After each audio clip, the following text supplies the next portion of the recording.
morning to everybody. Welcome to the online meeting of the International Colorectal Cancer Club. First meeting in 2024. The topic of the meeting is ICG Fluorescence in colorectal surgery, a leap of faith or an evidence-based practice. I would, at the beginning, really already thank Andrei Ivanov, who was mainly responsible for the program and the invitation of the speakers. ICG fluorescence imaging is used in our department and in many hospitals around the world. Actually, really, we do not really have guidelines how to use it or if we really have to use it. So I'm really keen to listen to speakers all around the world about their experience and about the status of ICG imaging in colorectal and in small bowel and bowel surgery. First speaker today is Professor Jun Watanabe from Yokohama City University Medical Center. He will give us the view of Japanese surgeons, and his title is Current Status and Future of ICG Fluorescence Surgery in Japan. Please go ahead. Hi, good afternoon and good morning, everyone. So my name is Jun Watanabe from Japan. So I will share my slide.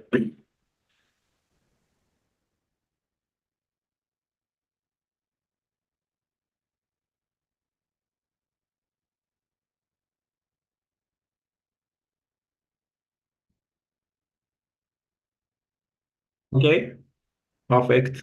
Okay, thank you. So I'm great honor to be here. So I'd like to talk about ICG fluorescence surgery for colorectal cancer in Japan.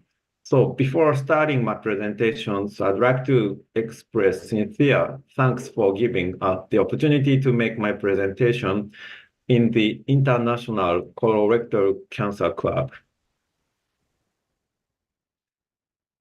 So in our country, D3 lymph node dissection, and in Europe, CME and CVL are current state-of-the-art colon cancer treatment that may provide improved oncologic outcomes. However, MIS of colon cancer located in the hepatic or splenic fracture is not completely standardized because the lymphatic drainage at this site is variable, and the appropriate site of lymph node dissection is not easy to be determined. So ICG fluorescence imaging can see not only lymph node, but also the lymph flow in real time. In case of CME, the use of ICG fluorescence imaging may help to determine the appropriate separation line of mesentery so that the observed lymph flow would be included.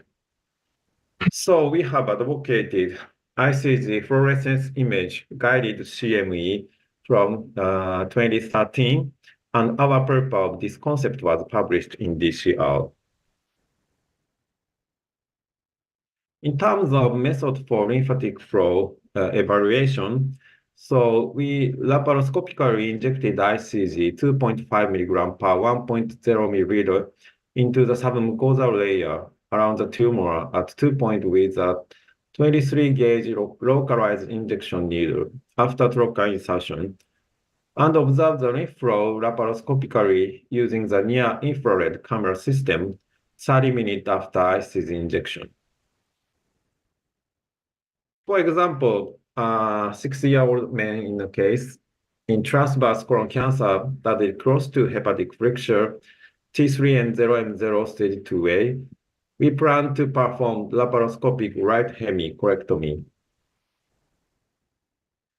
In this case, the use of ICG fluorescence imaging helped to determine the appropriate separation line of mesentery so that the observed lymph flow would be included.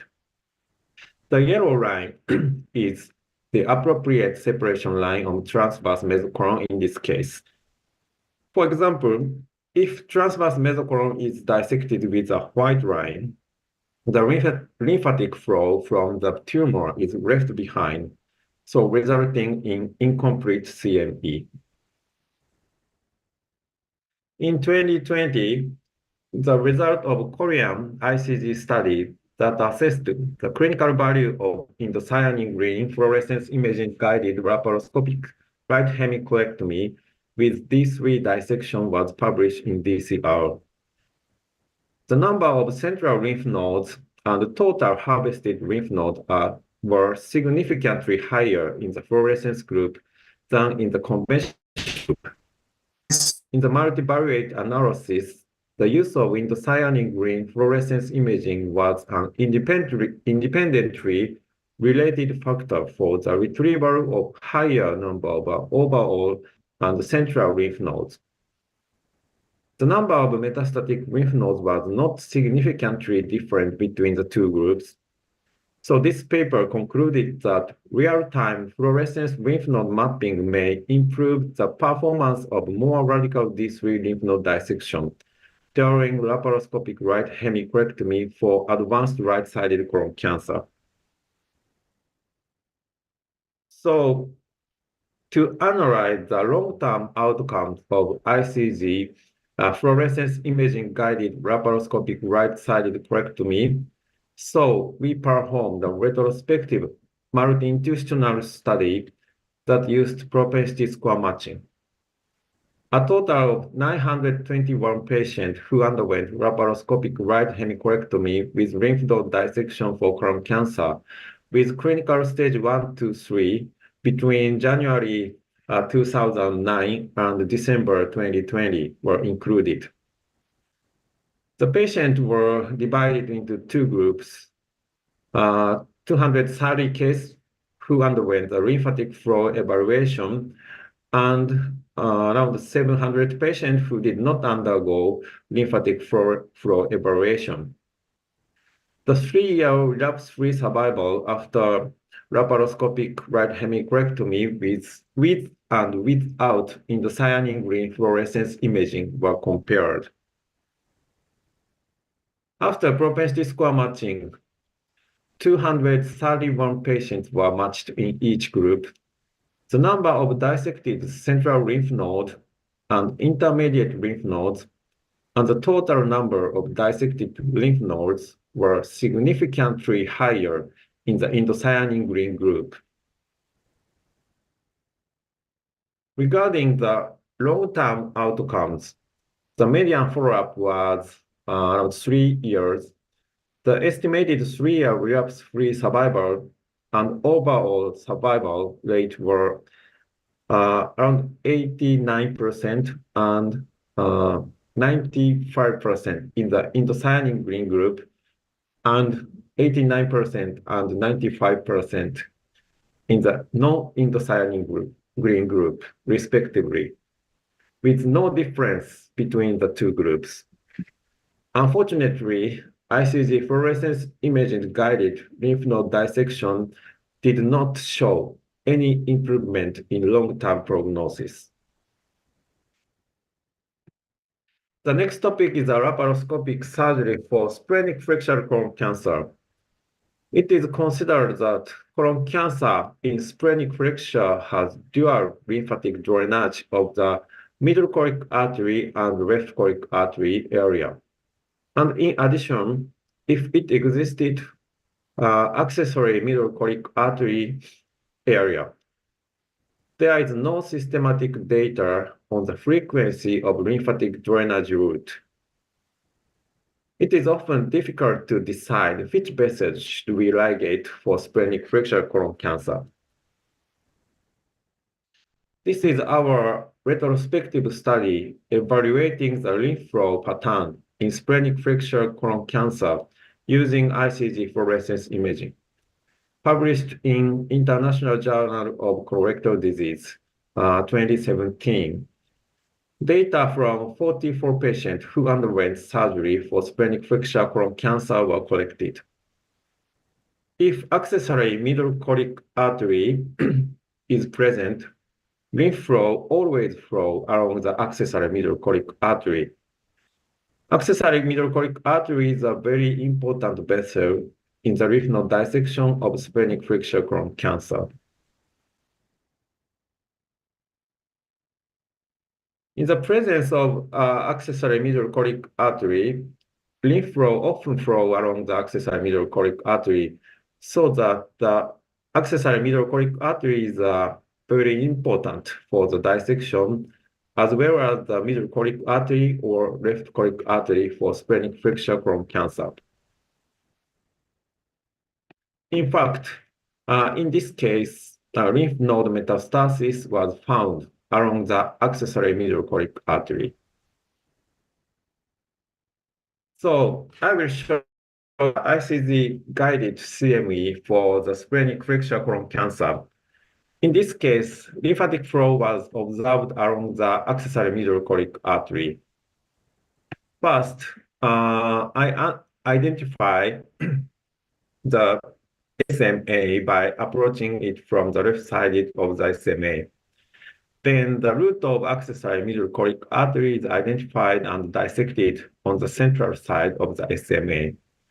After that, IMV is cut off at the root, and CVL is performed. So finally, transverse mesocolon is separated from the pancreas, while observing the lymphatic flow along the accessory middle colic artery, so that the observed lymph flow would be included.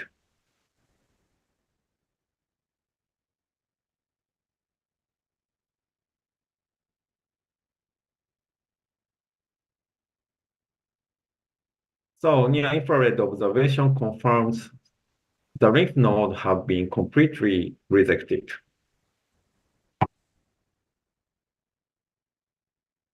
So second, I will show you the method for, I move on the next topic. I will show you the method for visualization of lymph flow for lateral pelvic lymph node dissection.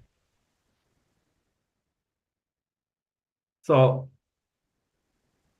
after dissecting ureteral hypogastric fascia, then lymphatic flow and lymph node from the rectum to the lateral lymph nodes can be observed.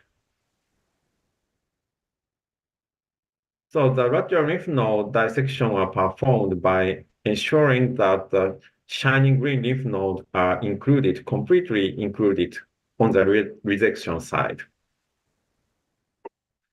So now we dissected the lateral side, dissecting the pelvic wall from the lymph node in the obturator region. So this is the internal obturator muscle. So dissecting lymph node in the obturator region completely from the pelvic wall. So this is a sacral nerve plexus. So this is a coccygeal muscle. And now we move on to the dissecting of internal pudendal artery. So dissecting along the internal pudendal artery to the Alcock canal. So you can see the Alcock canal, distal side of the internal pudendal artery. So it is very important to dissect the lymph node around the internal pudendal artery to the entrance of the Alcock canal.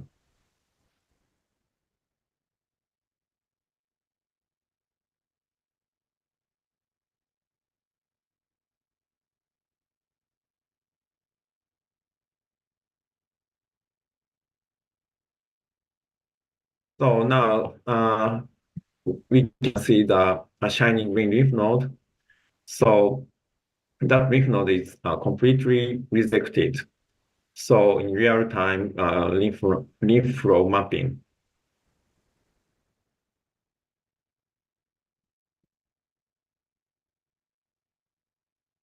So finally, lymph node is completely dissected, and this is a final view after finishing a lateral lymph node dissection.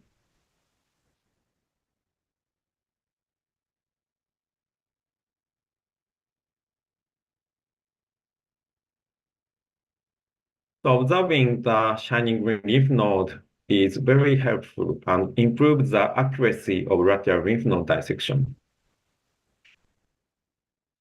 So this is our retrospective study of lateral lymph node dissection using the ICG fluorescence imaging for rectal cancer, published in DCR 2021. ICG fluorescence imaging guided lateral lymph node dissection result in a significantly higher total number of harvested lateral lymph node than the conventional surgery group. So I think ICG fluorescence guided lateral lymph node dissection contribute to an increase in the total number of harvested lymph node in rectal cancer surgery.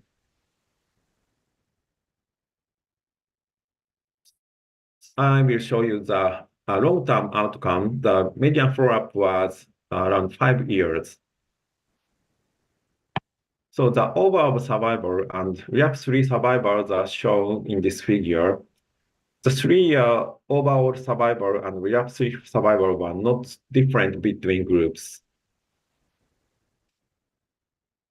So the lateral local recurrence and lateral local recurrence are shown in these figures.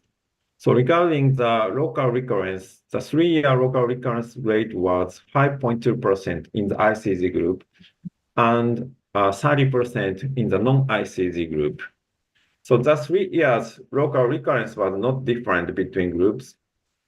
So regarding the lateral local recurrence, the 3-year cumulative lateral local recurrence rate was 0% in the ICG group and 9% in the non-ICG group.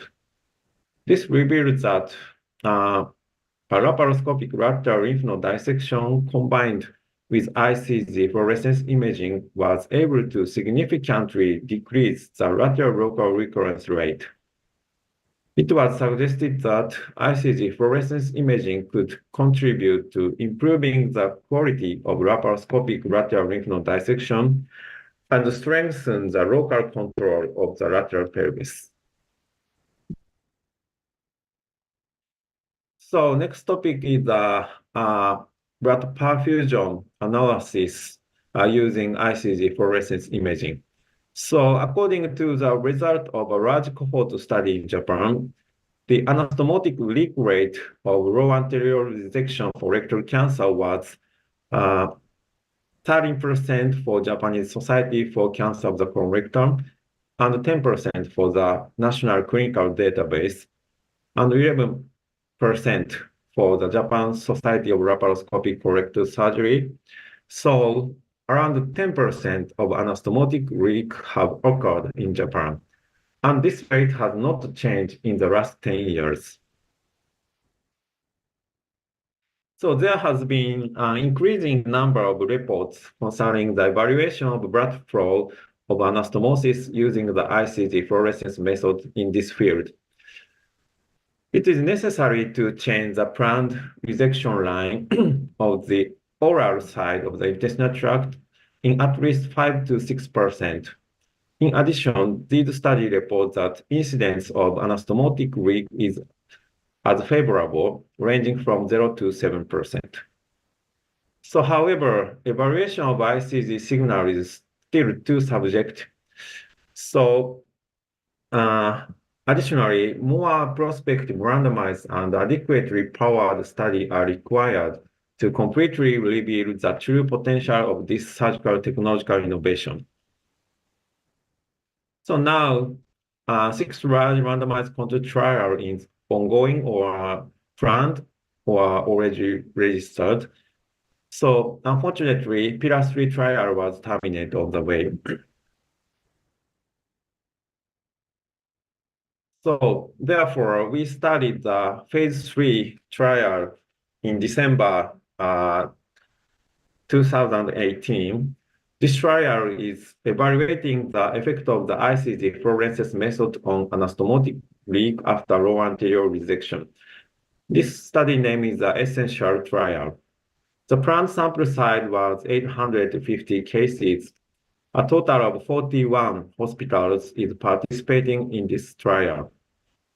In 2021, 850 cases have been registered. The phase 3 essential trial met the primary endpoint, which was a grade ABC anastomotic leak from 11.8% to 7.6%, anastomotic leak rate reduction, demonstrating the superiority of the blood flow assessment using ICG fluorescence imaging compared with the conventional blood flow assessment in minimally invasive surgery for rectal cancer. These results support that ICG fluorescence imaging is recommended for the evaluation of blood perfusion at the anastomotic site during minimally invasive surgery for rectal cancer. So this is my final slide. And ICG fluorescence surgery can be applied as intraoperative navigation of laparoscopic or robotic colorectal surgery. So hepatic flexural colon cancer, ICG fluorescence imaging can help us to determine the appropriate separation line of mesocolon. And splenic flexural colon cancer, ICG fluorescence imaging can help us to determine the appropriate vessels to ligate for CVL. So lateral lymph node dissection, ICG fluorescence imaging can help us to improve the accuracy of lateral lymph node dissection. So I think ICG fluorescence imaging contribute to increase the total number of harvested lymph nodes in colorectal cancer surgery. However, it is currently unclear whether it improves long-term outcomes. And the Japanese phase 3 randomized control trial supports that ICG imaging is recommended for the evaluation of blood perfusion at the anastomotic site during minimally invasive surgery for rectal cancer. Thank you for your attention. Yeah, Professor Watanabe, thank you very much for that wonderful and very convincing overview of the use of ICG imaging during minimal invasive colon and rectal cancer surgery. Your presentation is now open for discussion. Are there any questions?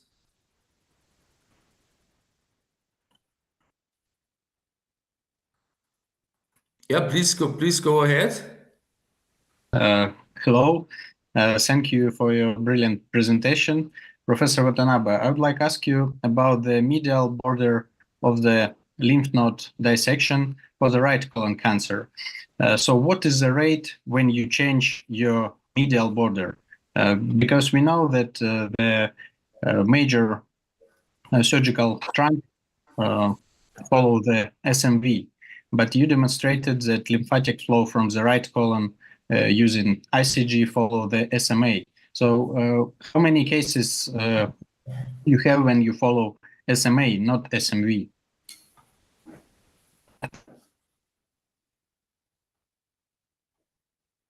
Thank you for your question. So in our country, right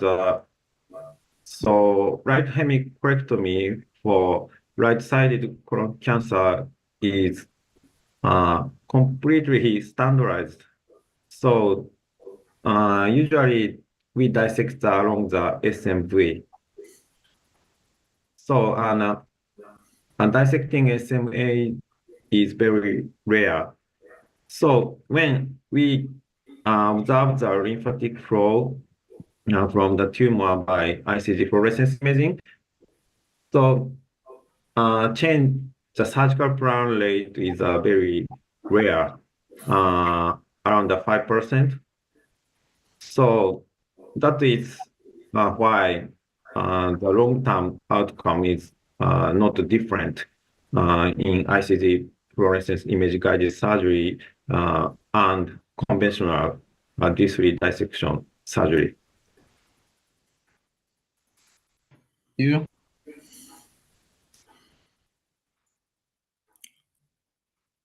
Stefan Benz has one question. Please go ahead. Yes, hello. Also, thank you very much for this brilliant lecture, Professor Watanabe. I have a question regarding the anastomotic leak. I mean, the perfusion testing for rectal cancer. At which time points do you test, and what is do you more find perfusion problems on the rectal stump or at the colon, at the descending colon? Yes, thank you for your question.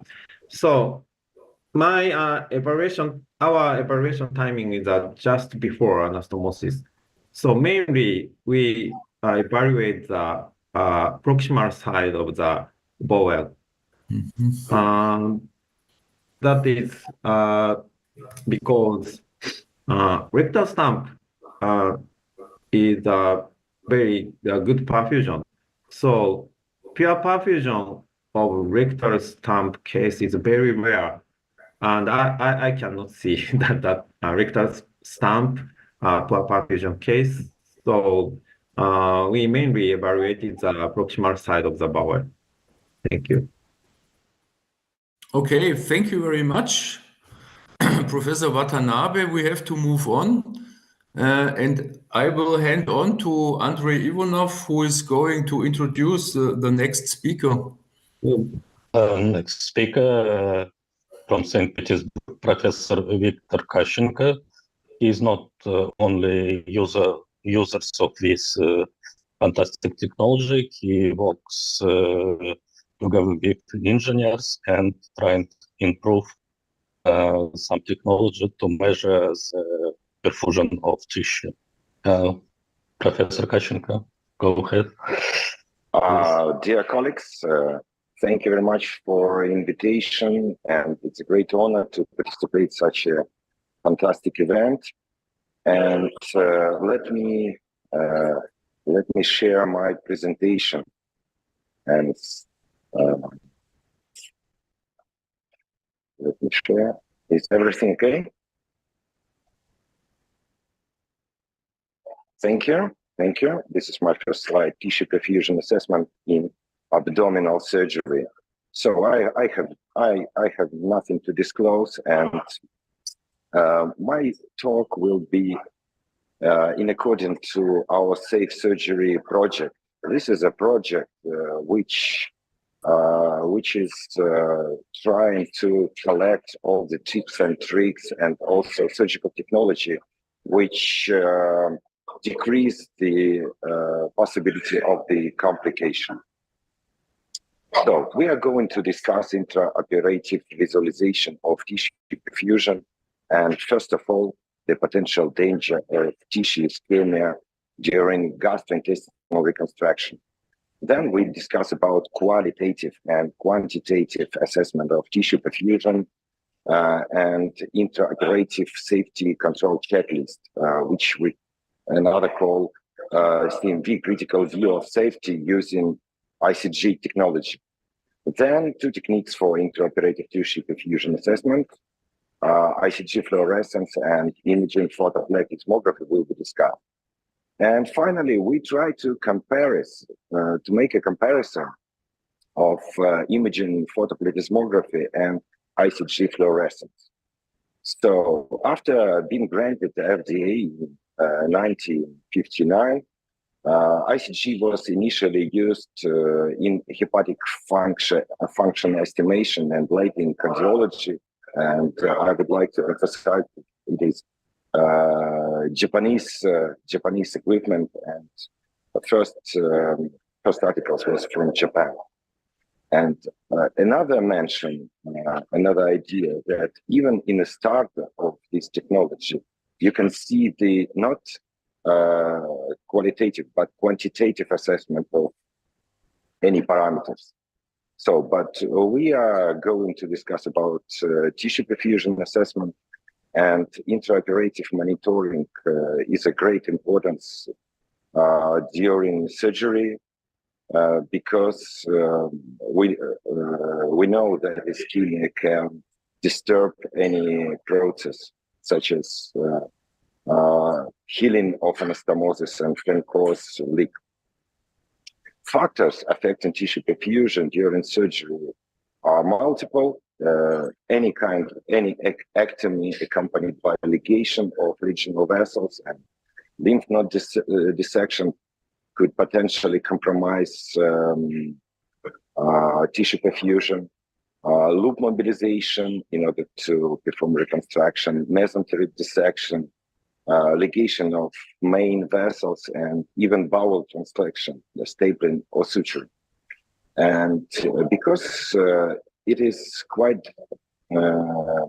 could be dangerous to dissect mesentery, many surgeons offer to perform any reconstruction without mesenteric dissection. And you can see the example of this technique when we perform Roux-en-Y reconstruction without mesentery section. So even without dissection, just using the staple, it could cause the decrease of perfusion. And here you can see our operating room. It is real photo, and on the right you can see the ICG fluorescent equipment spy camera unit with the possibility not only quantitative but not only qualitative but quantitative assessment. And on the left you can see our domestic IPPG system without any contrast. And usually we used both technique in order to be absolutely sure about tissue perfusion. So next slide demonstrates qualitative assessment. It is clearly seen that green lights indicates a good perfusion and red lights, in this particular case, bad perfusion, and the demarcation line is clearly seen. And it's easy to change to have a line section of the column. The next slide demonstrates semi-quantitative assessment, and different colors indicates different perfusion. For example, orange color indicates good perfusion, and blue color good perfusion, and gray color absent of perfusion. And it helps surgeon to get any additional information about not only perfusion at all, but also how good perfusion is. And next slide demonstrates quantitative assessment. It is much more useful because we can get the number of the perfusion, and it is more useful to perform any line of transection column. Then I would like to present our domestic system for quantitative assessment of tissue perfusion. On the photo, you can see the estimation of the tissue perfusion for diabetic foot, but the same principle we use in colorectal and abdominal surgery. And it is important to analyze the line of fluorescence. You can see the different points of this line. So we have timing and intensity parameters. T0, it is time for ICG administration. You can see here. Then we can have a T start. This is a time of appearance of minimal fluorescence in area of interest after ICG administration. Then we have T marks. T marks, this is a time to achieve maximum fluorescence intensity after ICG administration. And also we can calculate T marks minus T start. It is time interval between T start and T marks, and it is more accurate parameter to estimate the perfusion. And also we have the intensity. But we need to mention that intensity could be influenced by several factors, which can a little bit make difficult to accurate estimation of tissue perfusion. So the next slide demonstrates the real clinical situation. It is the extracorporeal step of laparoscopic right gyncolectomy. We extracted the specimen and we tried to make a decision where is the line of bowel transection for both, for the small intestine and for the colon. And we inject ICG and we check the different fluorescence in different parts of the intestine. So you can see the line, red line. This is a line when the surgeon make a decision before ICG injection where he is going to cut the colon. Then we perform the ICG test and we check 5 squares.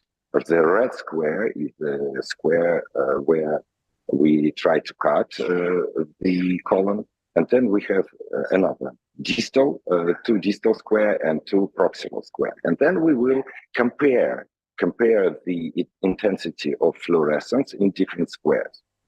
So, and also in the same time, we get the number of intensity of fluorescence, and also take into consideration when we make any intraoperative decision. So next slide demonstrates good perfusion. A red square indicates the line of transection, and on the right you can see that the line is very good. It's very good, and red line is close to the blue line in the area of very good perfusion. So this is the situation when the line of the transection before ICG test, absolutely the same after the test.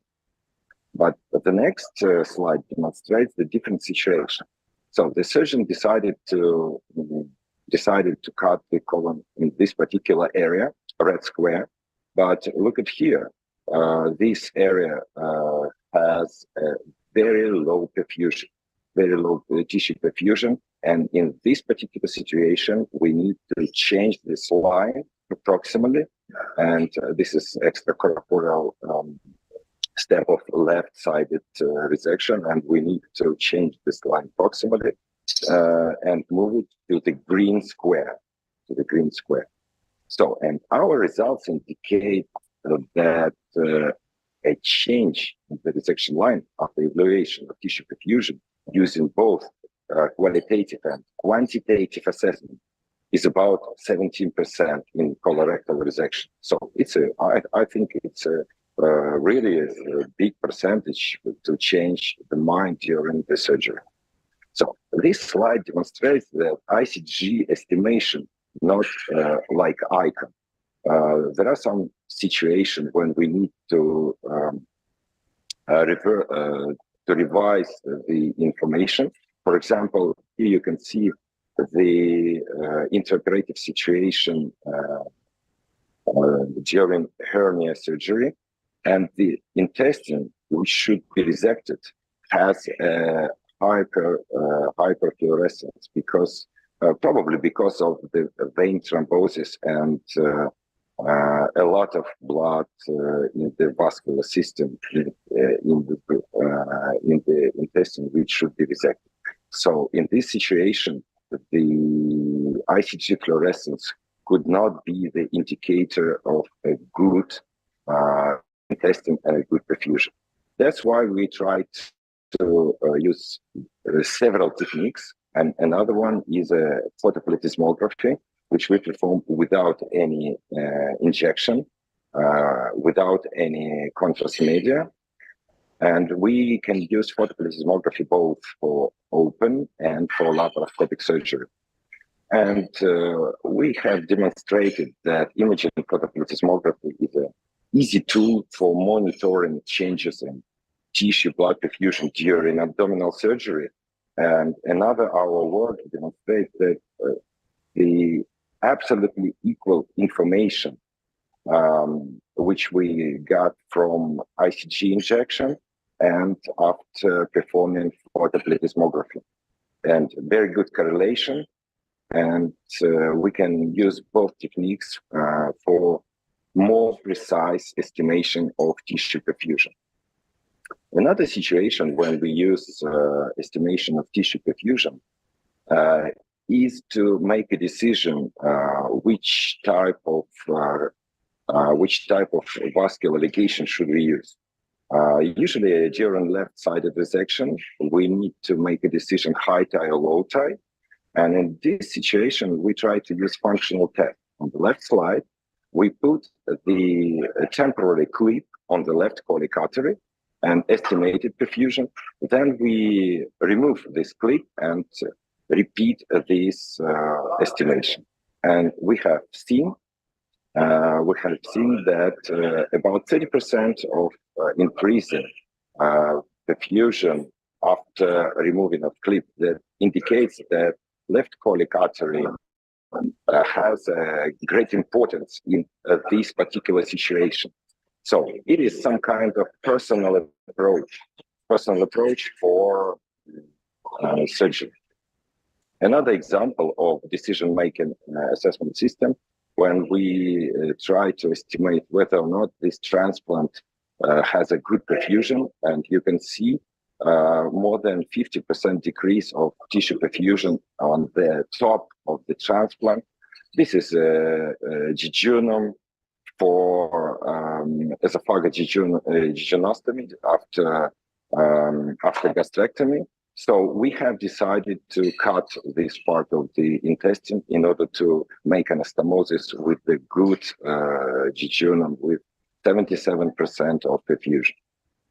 So also we integrated our technologies in the checkpoints or CVS, critical view of safety. And we have 4 checkpoints: check before dissection, check before transection, check before anastomosis, and check after anastomosis. So next slide demonstrates check before dissection. It is normal distribution of the parameters. It is start visualization of the intestine, but then check before transection. So the good gradient is clearly demonstrated, and it is because of skeletization of the mesentery. And as the next slide also demonstrates the check before transection, a good demarcation line. Check before transection, and other slides demonstrates both ICG perfusion and the photoplethysmography. They both demonstrate a good gradient between good area and bad area. So next, check before anastomosis, no gradient and very good distribution, a very high level of perfusion. It's a good picture for anastomosis. And then finally check after anastomosis. We can check anastomosis created. So you can see esophagojejuno anastomosis after total gastrectomy. And this is a picture of photoplethysmography, which indicates a good distribution of parameters perfusion. Here you can see the colorectal anastomosis, ICG perfusion, and IPPG perfusion for gastroenterological anastomosis. So this picture demonstrates colorectal anastomosis using IPPG photoplethysmography, which indicates a very good distribution of the perfusion parameters. So, and conclusion. My conclusion that perfusion can be assessed intraoperatively by different methods. We have used 2 methods, but there are several other methods. We used ICG perfusion and photoplethysmography. Perfusion assessment is an additional information channel for making intraoperative decisions. So it is not obligatory to follow this recommendation, but we need to take into consideration some information and to make a clinical decision. And also, I would like to emphasize that quantitative assessment of perfusion significantly improves the quality of the qualitative assessment. And exact criteria for good and bad perfusion needs to be clarified. Thank you very much. And this is my final slide. Many thanks, Professor Kashchenko, for your great presentation. And any questions from floor? Yeah, thank you very much for this practical usage view or presentation. So as I understand, you use it on a regular basis for all cases. How often in your daily practice do you really change the way how you do the anastomosis, or how you additionally resect a part that is not very well perfused after your analysis? So it is quite a debatable question. We try to use it in the regular basis, but to be true, of course, it is a little bit time consuming, and financially it is not cheap. So we try to, we are not be able to use it every time, but we try to use it during our trials and try to figure out or estimate the real advantage of this technique. So we are not ready to say that it is really works. And of course, we are looking for multi-center trials. It is additional experience. So, but it looks like it works because the percentage of the leaks has dramatically decreased during past decades in our clinic. It is very difficult, to be truth, to delineate between real work of ICG test and maybe more precise attention for the whole process, like we try to check every detail of the anastomosis formation during our estimation, and maybe this special approach has more importance than ICG test itself. So I'm not ready to answer, but I think we are only in the beginning of this process, but it is very, very interesting. Okay, thank you very much. Professor Yuenlu, please. Yeah, good afternoon. In China, it's afternoon. In Ulm, it's still morning. Thanks, Professor Victor, give us a very good speak. And everybody knows, as a surgeon, especially for gastrointestinal surgeon, leakage is a serious problem. So, Professor Victor, I'm sorry I couldn't pronounce in Russia very well. Victor give us a good method to make sure supplies of the anastomosis is good. And he also give us very good is quantity, and make sure which is in what degree the blood supply is good. And can you give us, or can you tell us, use your method, leakage fistula rate is how about this? Just because I'm specialist in leakage, so I know it's very difficult to deal with the leakage. The supply, blood supplies is important, and the tension is also very important. So just a comment, not question. Thank you.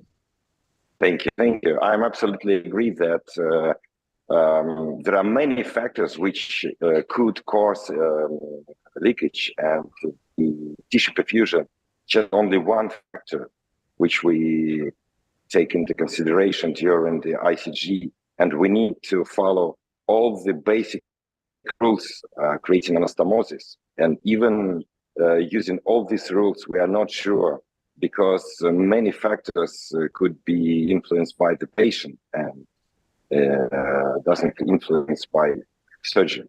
So I absolutely agree, it's a great problem. Thank you very much. Thank you.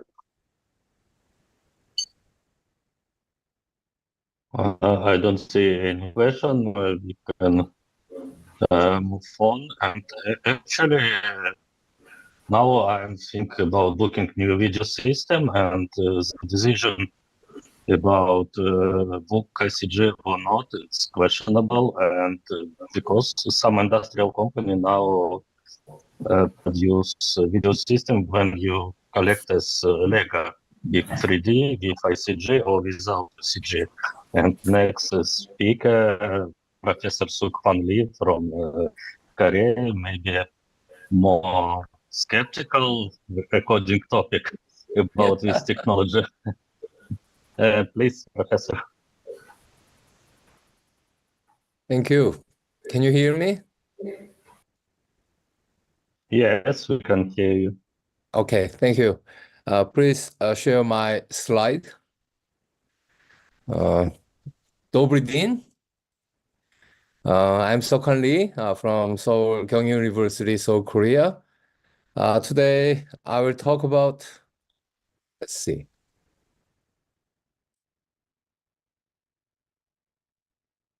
Okay. Today, I will talk about the ICG lymphatic mapping. Previously, the John Watanabe from Yokohama nicely reviewed all the aspects of the ICG-based lymphatic mapping in his practice and show a lot of evidences.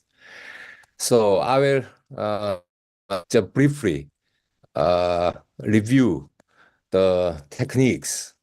For the conflict of interest disclosure, I have none, but I used ICG technology whenever it is possible in my practice, especially during the robotic surgery.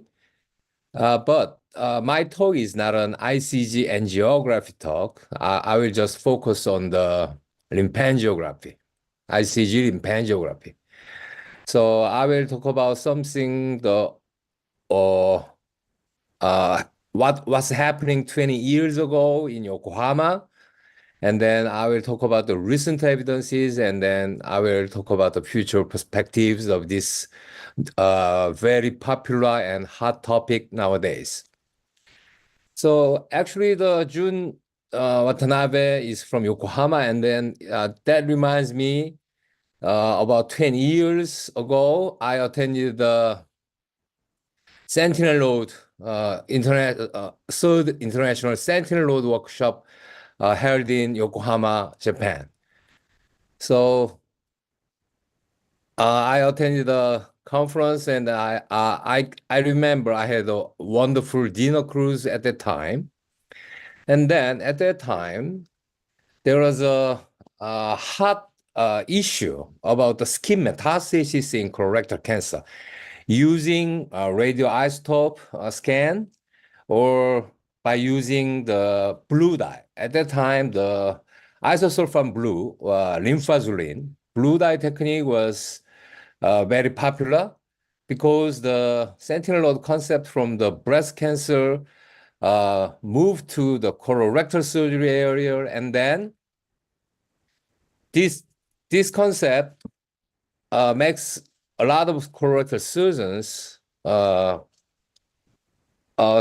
kind of surprised because there are some aberrant or atypical skin metastasis in colorectal cancer demonstrated in this slide. So this is one example of the aberrant or skin metastasis of the lymph node from the cecal cancer to the mid-colic area, and another altered drainage of the lymphatic metastasis in the lower rectal cancer to the mid-colon area.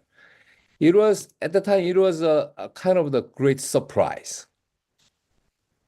So about 20 years ago, during that time, there are a lot of the interest and research performed about the skin metastasis in colorectal cancer, and it was revealed that about as low as 5% and at the most 15% had a skin metastasis in colorectal cancer. And then with that, there are also a lot of interest micrometastasis in it.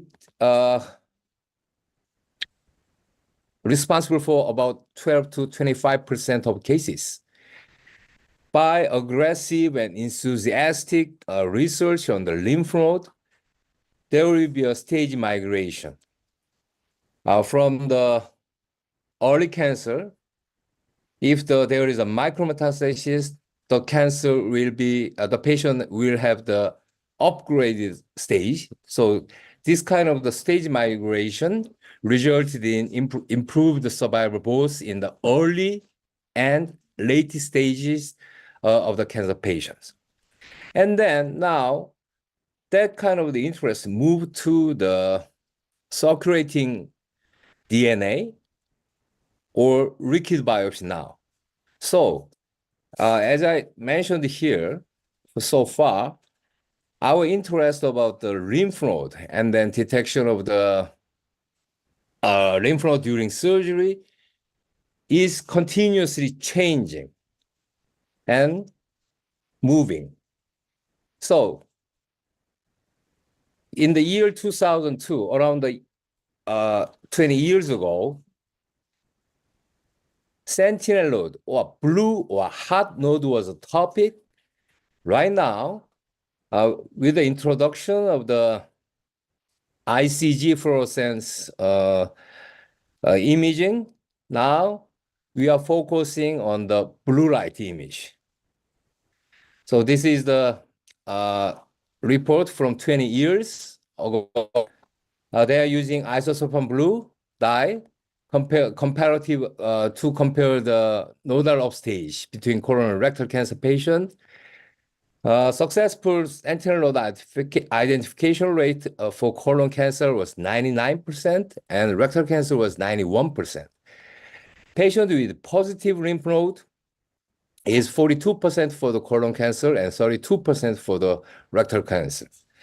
The skin metastasis occurred in 3.6% of the colon and 1.4% of the rectum.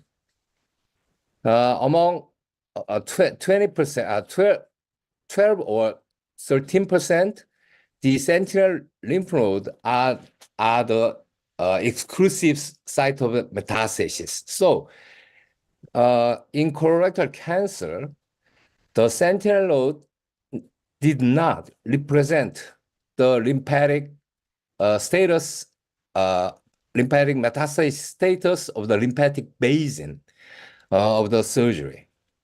So about 13 of the colon and 7% of the rectal cancer patients were upgraded. At that time, the method of sentinel lymph node mapping for the rectal cancer was ex vivo technique. So in this technique, preoperative CCRT makes mapping failure more higher. After that, more and more researches are published by using immunofluorescence or fluorescence peptides. Now we can identify nerve with this fluorescent image. So with the technology is evolving, our interest moved from the blue node to the green light node. These are the current technology use of the fluorescent image in colorectal surgery.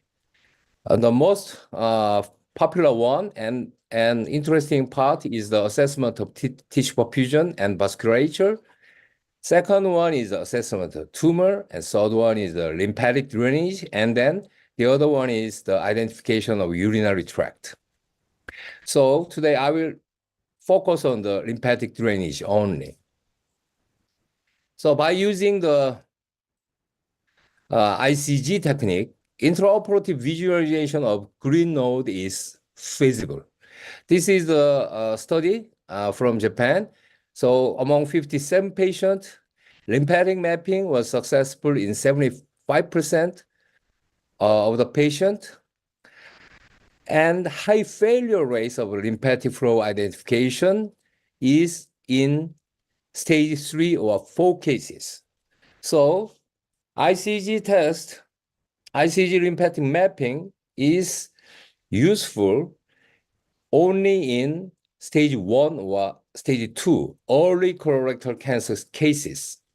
So for this identification of the ICG injection, this study, this study group injected ICG 1 or 2 days prior to operation with the colonoscopy.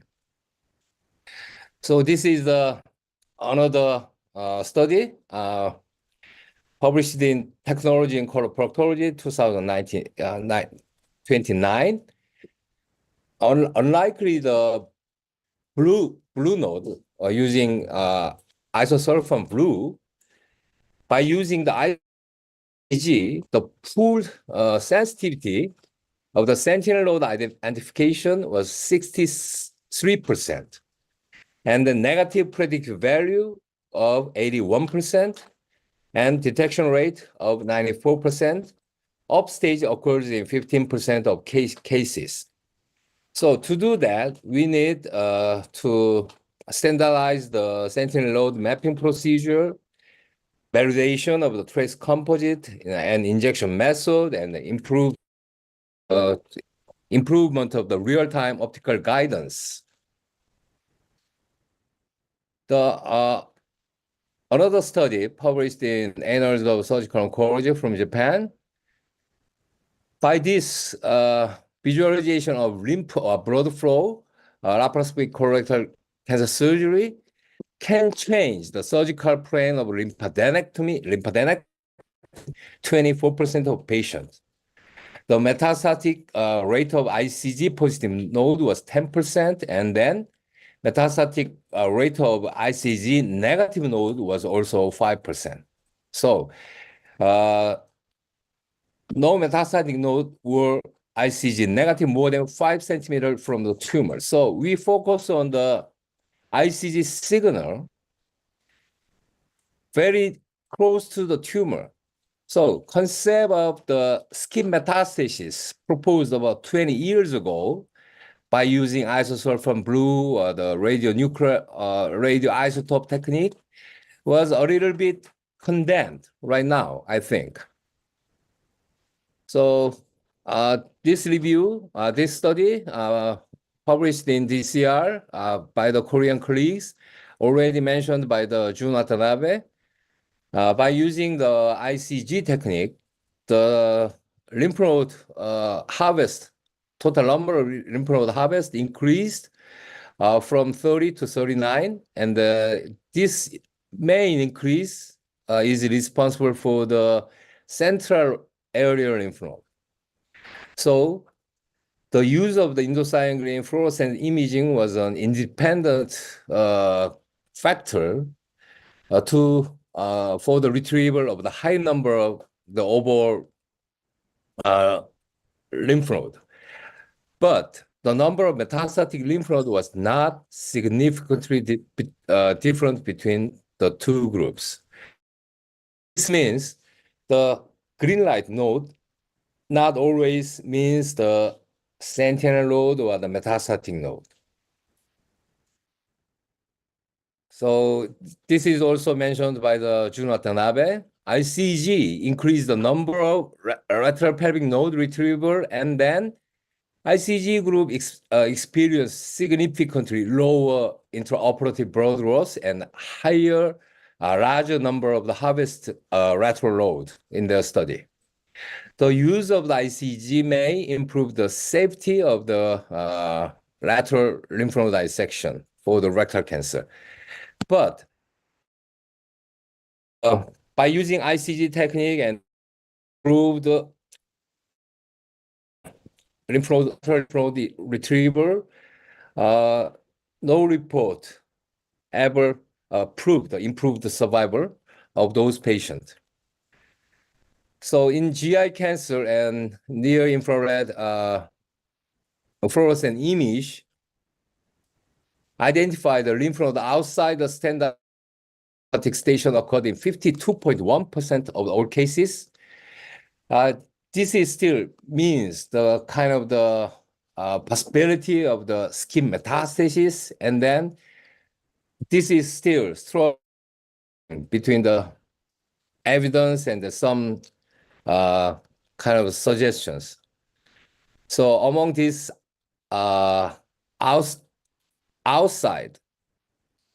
station lymph nodes, about 44% of which were positive for metastatic involvement. So when you identify the lymphatics outside the surgical routine, standard surgical field, you need more higher volume of ICG.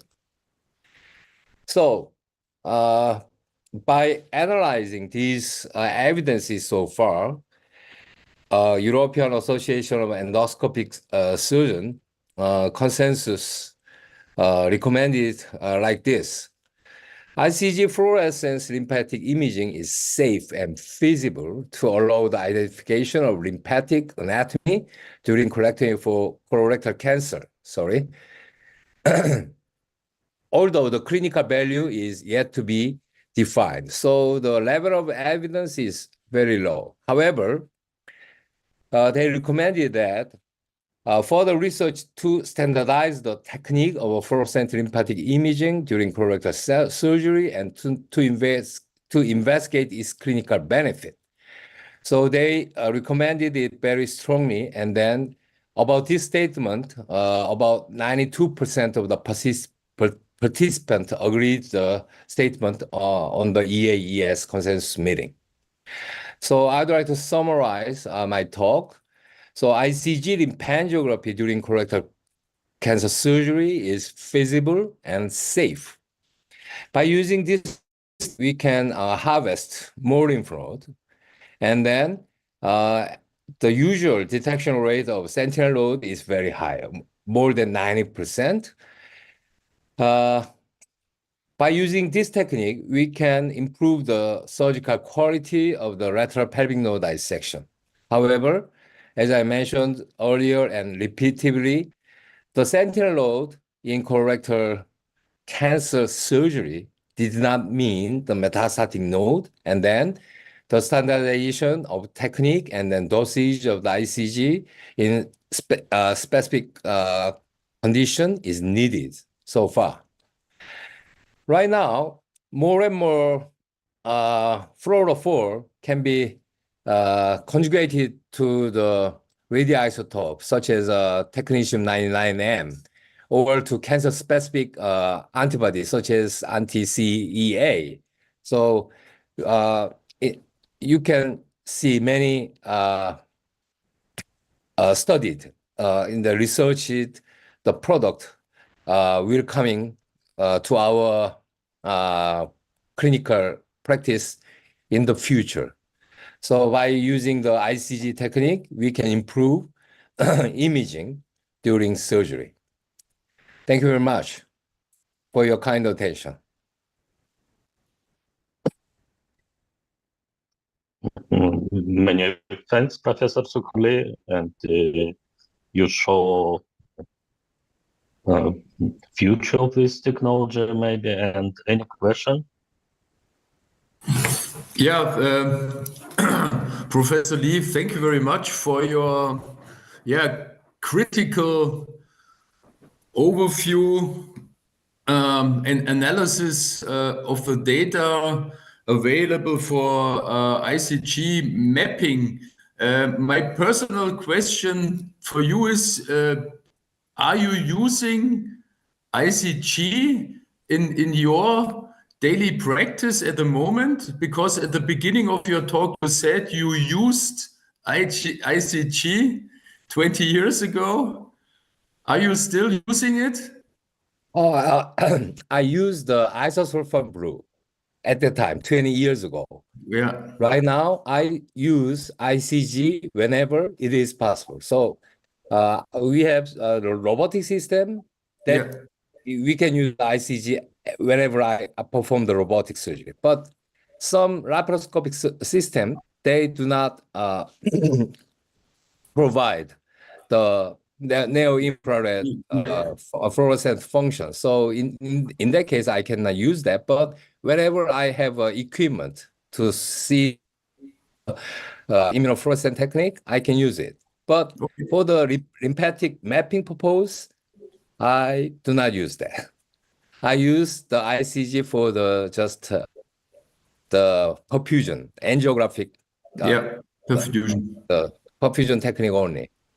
Okay, thank you very much. Professor Kashchenko, please, your question. Okay, thank you very much for beautiful presentation. And my question is, my question related to the tumor-specific ICG lymphography. Do you believe that in the future, using of tumor-specific lymphography could change the principle of lymph node dissection? Because today we have to perform D2 or D3 prophylactic lymphadenectomy, lymph node dissection. But if we will have any information about positive lymphatic metastasis, we can perform personal lymph node dissection. Do you believe that we in the future will perform personal instead of systemic lymph node dissection? Yeah, thank you very much for the very critical and wonderful question. So, more than 30 years, for more than 30 years, we surgeons are looking forward to that kind of the technology to aid our surgery. So in the past, there was a term about the radio immunoguided surgery by using anti-CEA. But it was about 30 years ago. But it is not possible so far. However, I believe the technology developed very, very rapidly and progressively right now. Maybe in the future, we can use that kind of technology during our daily practice. But the question right now is, by using that kind of technology, can we improve the survival of our patient or not? Because our current practice is very focused on the very standardized. For example, chemotherapy is standardized, and then survival rate right now for the stage 3 colorectal cancer reaches nearly 70% right now. So maybe that kind of the practice will come to us in the future. And then I hope with that technology, we can improve the survival of our patient. Thank you very much. Thank you. Thank you very much. Thank you. Yeah. Many thanks. Marco, can you introduce next speaker? Thank you. До свидания. If there are no more questions, we move on in time. And it's a pleasure for me to introduce Professor Stefan Benz from Germany. He is really an expert on the field of mesocolic excision, especially in right colon cancer, has given several talks on our last meetings of the International Colorectal Cancer Club.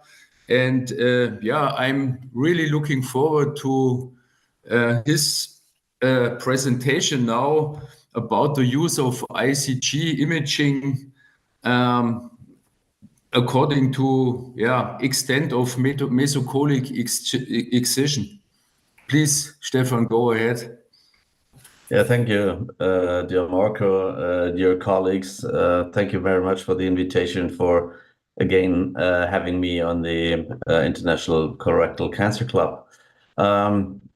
If you please could share my slides.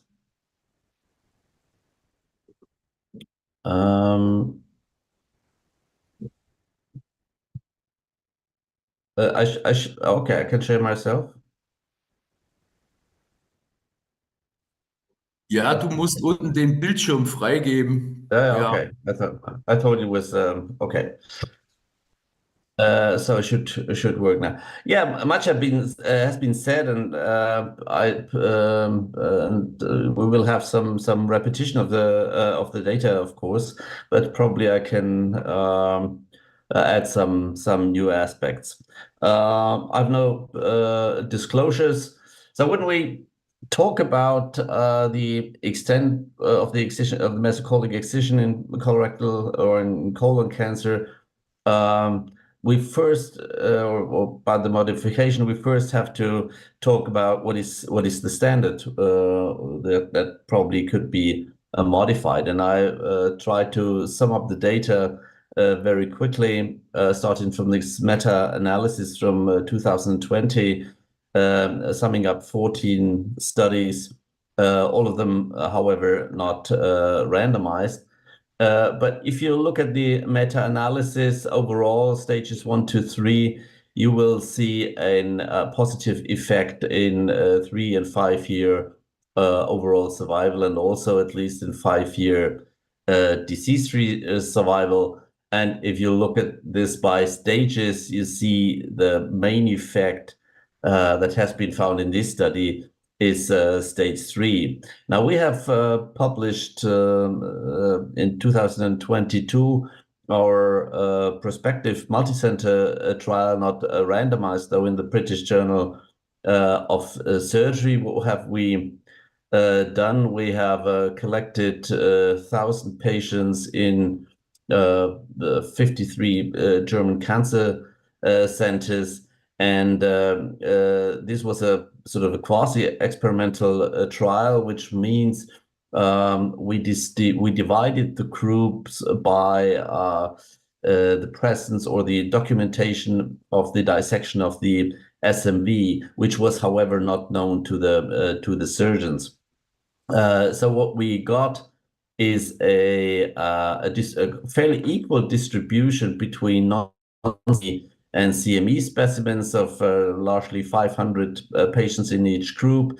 Adjuvant chemotherapy was equally distributed, and the patients with the CME were somewhat younger, but this could be corrected by statistical methods. Short-term results, mortality was the same. We had numerically somewhat higher leakage rate in the CME group.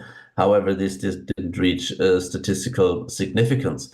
And if you look at the pathological results, we found a larger area in the CME group as expected, more lymph nodes in the CME group, 55 versus 50 lymph nodes, and a larger mesocolic area also as would be expected. However, these numbers do not reach the mesocolic area found in the Hohenberger group and also in our previous single center series. What we also found is that the number of central lymph nodes was about what is described in the literature, in the D3 compartment, about 5%. And if you look at the central lymph nodes in CME and non-CME, you find a higher number of central lymph nodes, I mean, close to the resection margin in the non-CME group, also, as you would expect it, that didn't reach statistical significance, but it is as high as 19% in the non-CME group. So it's quite in stage 3. So this is quite a significant number. Now the survival, and this has caused quite a bit of discussion. The primary endpoint was survival in stage 1 to 3. And in this combined endpoint, we didn't find a significant improvement for CME, but we did detect a higher survival rate of about 13% more after 5 years in stage 3. So, but this was not a predefined endpoint. So in the abstract of the paper, we had to conclude that we could not unequivocally find a better survival, and this has caused some confusion. However, if you take this result together with the meta-analysis, it's very likely that patients benefit from CME in stage 3. Now, what could lymph node mapping improve? We could extend mesenteric excision to aberrant areas, and we could limit the excision of clearly unaffected regions if we had a technology with a high degree of diagnostic accuracy. Now, can we reduce radicality? So if we have a small tumor, probably with these lymph nodes here of interest, we could, if we were sure these lymph nodes were not affected, we could do a full thickness resection endoscopically without bowel resection and leave everything in place. So with that, and the second scenario would be if all lymph nodes were negative in sentinel lymph node assessment, we could restrict the resection to D1 or D2 resection. So is this feasible? Now, there is this meta-analysis of Ankersmith, and they found that sentinel lymph nodes can be detected in 69% of the patients.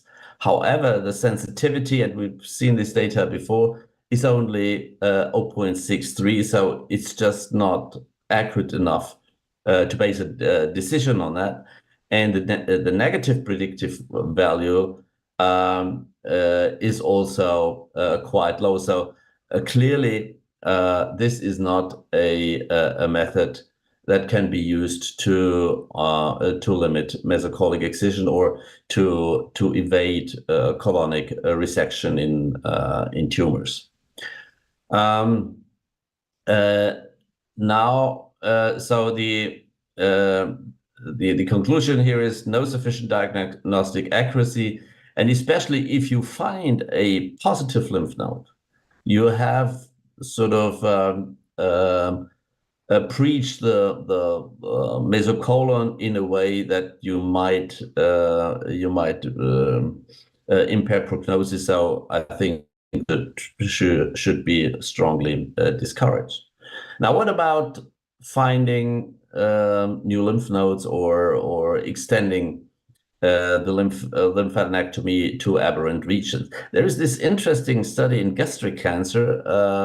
Surprisingly, this made it to a publication in Nature Communications, where they randomized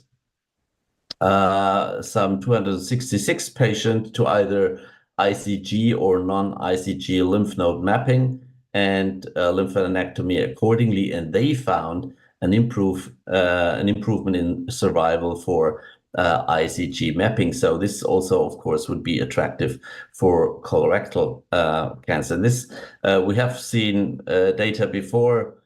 Aberrant drainages have been described before. This is an American paper, and they describe even a patient with an ascending colon tumor and a lymph node which was stained in the splenic flexure, and they found a change in mesenteric resection when using this method in 22% the mesenteric resection, the colonic resection only in 2%, aberrant lymph nodes in 10%, but the aberrant lymph node, which was an only positive aberrant lymph node, only 1%. Reading this paper, my main question was the standard extent of the resection. I think it's unclear. It's not described. We also don't know whether this lymph node, which was sort of the most important example, whether this was involved or not. So I don't think that this really is already conclusive. So the question is, can we detect metastatic lymph nodes at all? I mean, we can probably detect drainage, but can we detect metastatic lymph nodes? And this very nice work, also involving Professor Watanabe, showed that this is not the case. So they analyzed 72 patients, 13 had positive lymph nodes, there were 25 positive lymph nodes. All of them were in the area which was stained by the ICG, which is sort of a good news. But what they found is, now this is a difficult slide, but I tried to color it for you. They found that if the lymph nodes was completely occupied by a cancerous tissue, there was no ICG fluorescence. So only the lymph nodes that had no involvement or partial involvement were stained. So this means that we cannot rely at all that the stained lymph nodes are involved. On the contrary, fully involved, extensively involved lymph nodes do not regularly take up ICG. So what we can do then, if we can't focus on involved lymph nodes, we probably could focus on the drainage area, on the lymphatic basin, so to speak, to modify the 10 centimeter rule and to restrict our resection to certain pedicles. And this is probably most important for transverse colon cancer and for splenic carcinoma of the splenic flexure, where you can have, as we just heard, a lymphatic flow to the middle colic, to the left colic, or to an aberrant artery here. And also, we would like to know whether there is lymphatic flow to the gastroploic areas to the left or to the right. So in theory, this would be very attractive to know. And I've brought to you one example. That's a patient with a carcinoma of the hepatic flexure. And another video is a bit doesn't play regularly, but it's the mid-colic artery. We have the ileocolic artery, and we have stained the tumor, and you see the hepatic flow here, and the lymphatic flow here, and a large lymph node, which is stained here, which is excised from the mesenteric vessels. So we dissect that away, and then in the end, there was one lymph node involved, which was this one. So we dissected all that away from the pancreatic head, and in the end, it was an R0 resection. That is the middle colic vein you see here.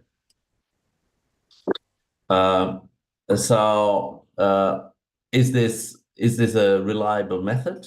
So for determining the pedicles, we have to excise. In this paper, this has been assessed by submucosal injection. The visualization was 30 to 60 minutes after the injection. In a bit more than 20%, there was no depiction of the lymph nodes, but in all others, it was. And these are, I think, quite interesting results. These are the pedicles that showed up according to location. So in the cecum, we had 3 pedicles overall in all the patients. In the ascending colon also, I mean, this must be the ileocholics, the right colic artery if present and the middle colic. And then it goes down and you see that for the descending colon, there are 4 different pedicles. So there's very high variability. And there was, so no lymph nodes that was removed outside the area was involved. So this is quite important. But I would say only 85% of the lymph nodes metastasis that were located in the visualized area were only 85% of the involved were located in the visualized area. So there were about 15% of the lymph nodes that were outside. So this makes a reduced sensitivity and diagnostic accuracy. And now, if we and in this second analysis, they looked for tumors which showed only 1 pedicle or 2 pedicles. So if you have the tumors with only 1 pedicle, you could think of tailoring down your dissection. This, of course, would be very attractive for these transverse and flexure colon cancer. But I think regarding that sensitivity here, it is too low, and we can't sort of ignore 15% of lymph node metastasis that would be probably outside this area. So in summary, I would conclude that CME or D3 should be the standard of mesocolic excision in colon cancer. The sentinel lymph node concept for limiting the extent of mesocolic excision cannot be recommended. I would be quite strong about that. The ICG guided mapping of the lymphatic basing is attractive. However, we would need higher diagnostic accuracy, and this is not yet sufficient to be used in clinical practice. Thank you very much for your attention. Thank you very much, Stefan, for your wonderful presentation, including the videos. Are there any questions or comments?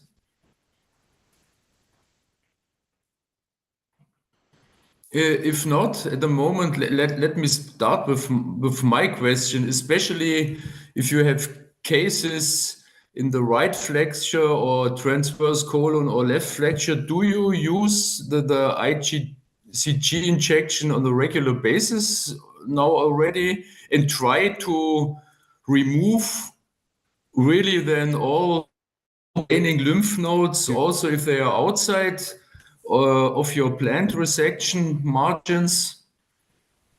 We've used it sort of to gain some experience, and in the case I showed you, I think it was quite useful because I wasn't really sure whether this was a lymph node just ahead of me on the mesenteric axis, and I probably would have gone through the lymph node.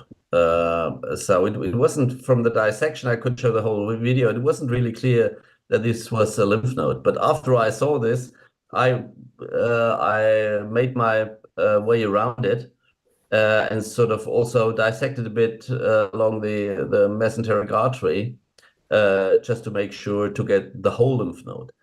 The data, I think, clearly show you shouldn't go beyond the regular lymphatic drainage area. But if something is on the border and you see a sort of a chain of lymph nodes or so, I think it's probably sensible to take it away. Also, like it was shown for the lateral pelvic wall, just to be complete there. But if you see like on the pancreas a lymph node, I wouldn't go for that. Yeah. Okay. Then second question: are there any plans for trials? You showed some ideas at the beginning. Is there anything we should really go for using ICG? You said, in the early stages, limit the extent of resection. Do you think it's worth going for that? I think ICG is not. I mean, the techniques are not don't have diagnostic accuracy high enough to do that in a randomized way. I mean, if we had better tools, yes, would be attractive. If we could probably combine that with molecular markers, if we knew this is a low-risk tumor, probably this would be something that could be evaluated. But in low-risk patients, I wouldn't do it. I mean, the operative risk is by far too low to risk it. Okay, thank you very much. So I will hand over to Jin Lu to introduce the next speaker.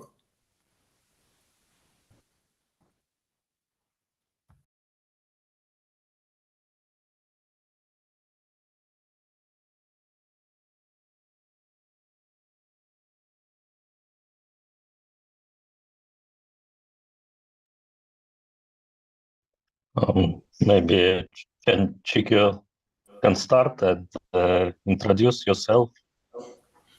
We welcome to our club. You today is first time. Okay. Hello, good afternoon. Yes, I'm Shanghai at the 10th People's Hospital, and we are also use the ICG for some practice in the rectal cancer, and also use the pelvic surgery. Today we just assure you about our practice on the ICG. Use just to share my PPT. It's okay.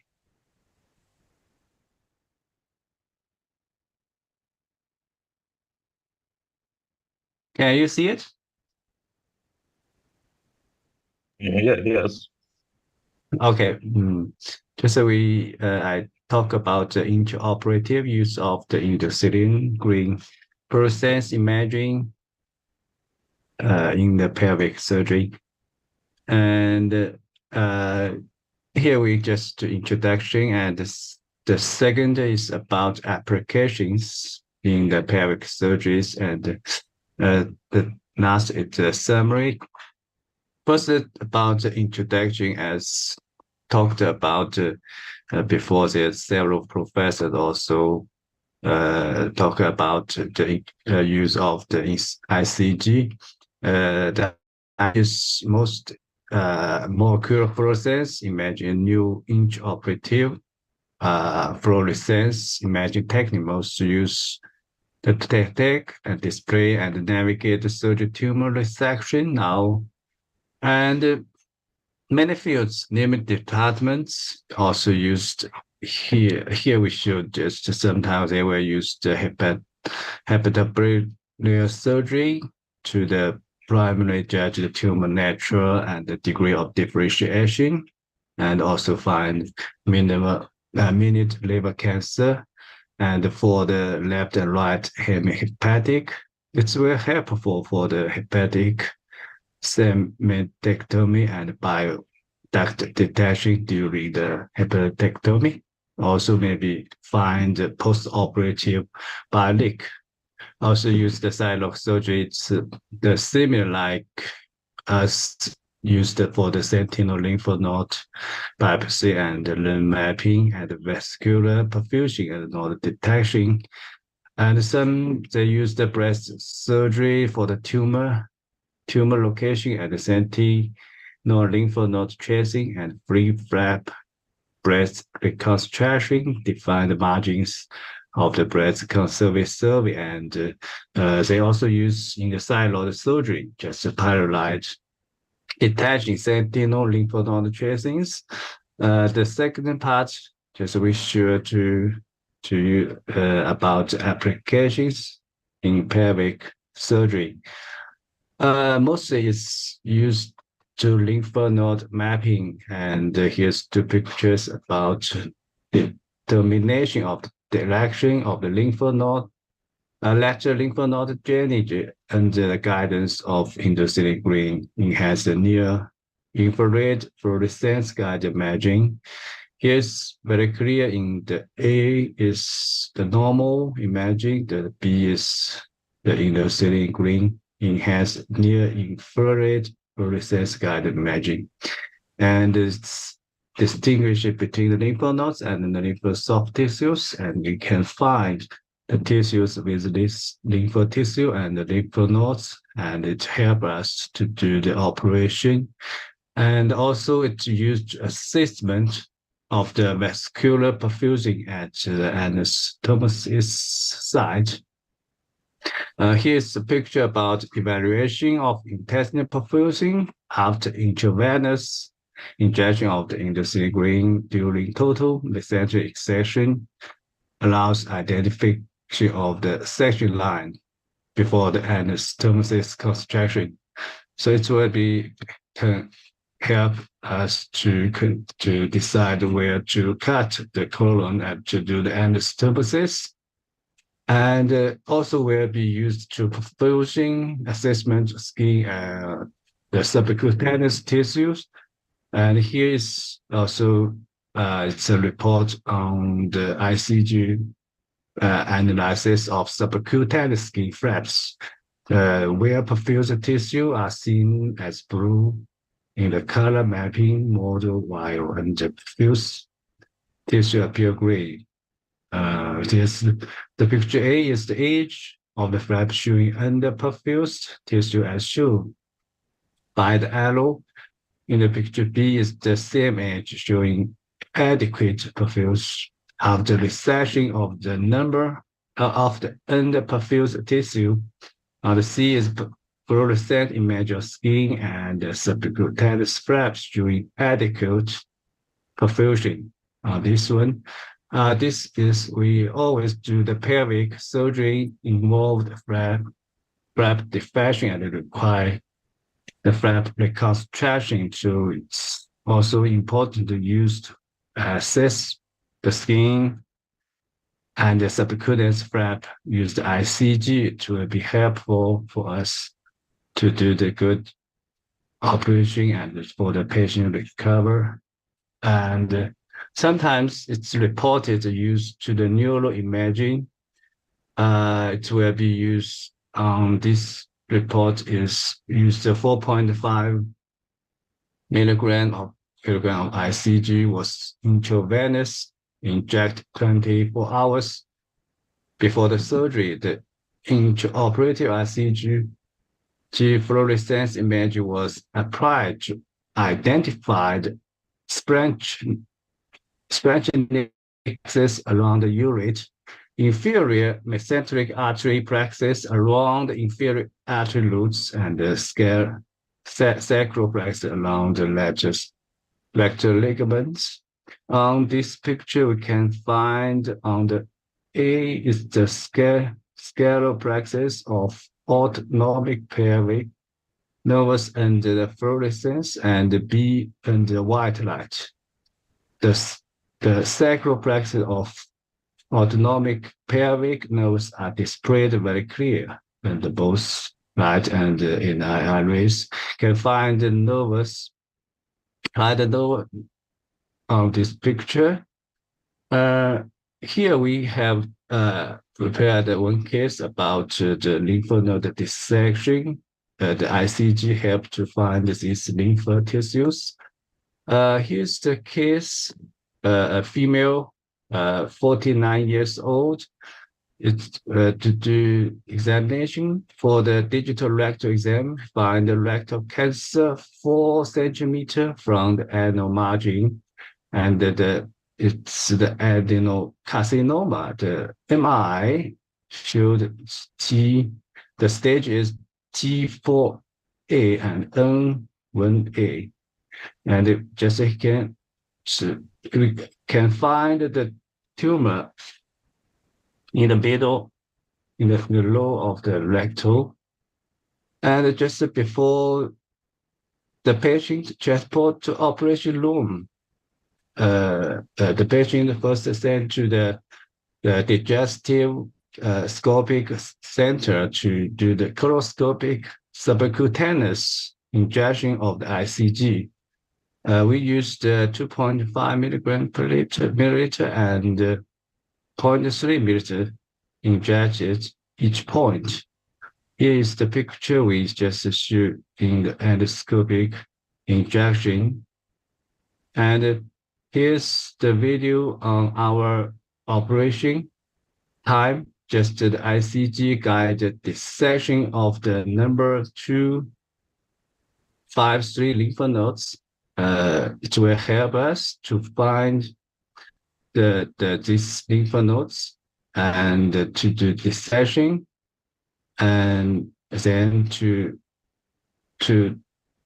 routinely preservation of the left chronic artery with ICG imaging, and we can find and to do the operation easy to do, and to find here the superior rectal artery is targeted and divided.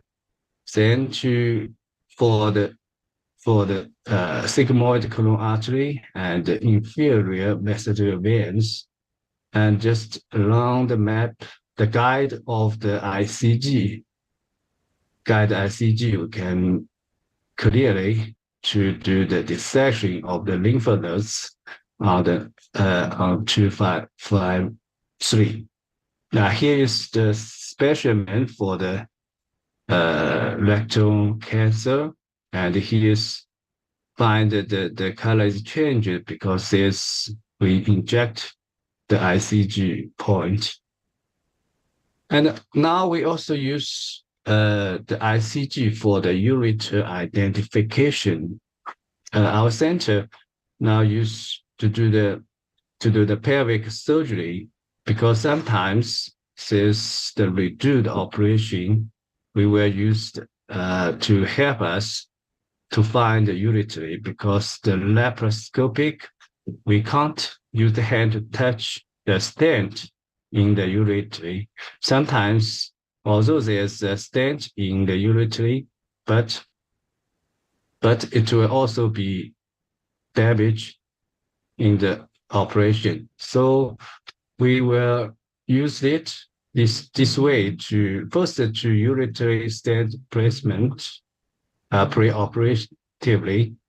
Then intraoperative, we will retrograde infuse of ICG for 35 milligram, add in 250 milliliter saline from the blood, and we can find in the eyes, find the influence imaging, and to find the urate easily, and to the damage of the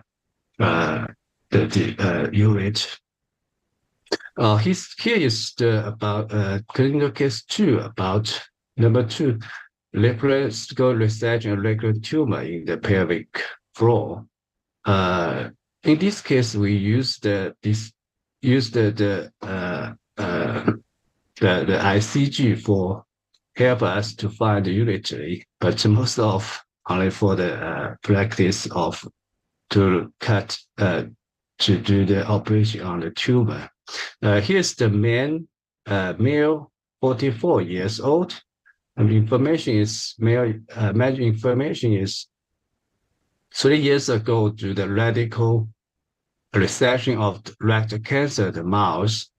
The stage is T4B and then MCL stage 2C.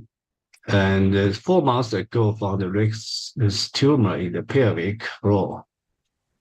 And here's just the CT scan for this patient. Pelvic contrast enhanced CT. You can find the peristome hernia. Then in the lateral left anterior edge of sacrum had a soft tissue mass about 3.6 times 2.3 centimeter around internal iliac vessels with irregular morphology and unclear boundary close to the left piriformis muscle. The left obturator muscle boundary existed. There's also peristome hernia and obvious, no obvious pneumatosis and effusion in the small intestine, and the small intestine adhesive to the perisacral regions. Now, firstly, we just isolate the small with the adhesion to the left pelvic wall to the adhesive lysis here, just to use the Heimlich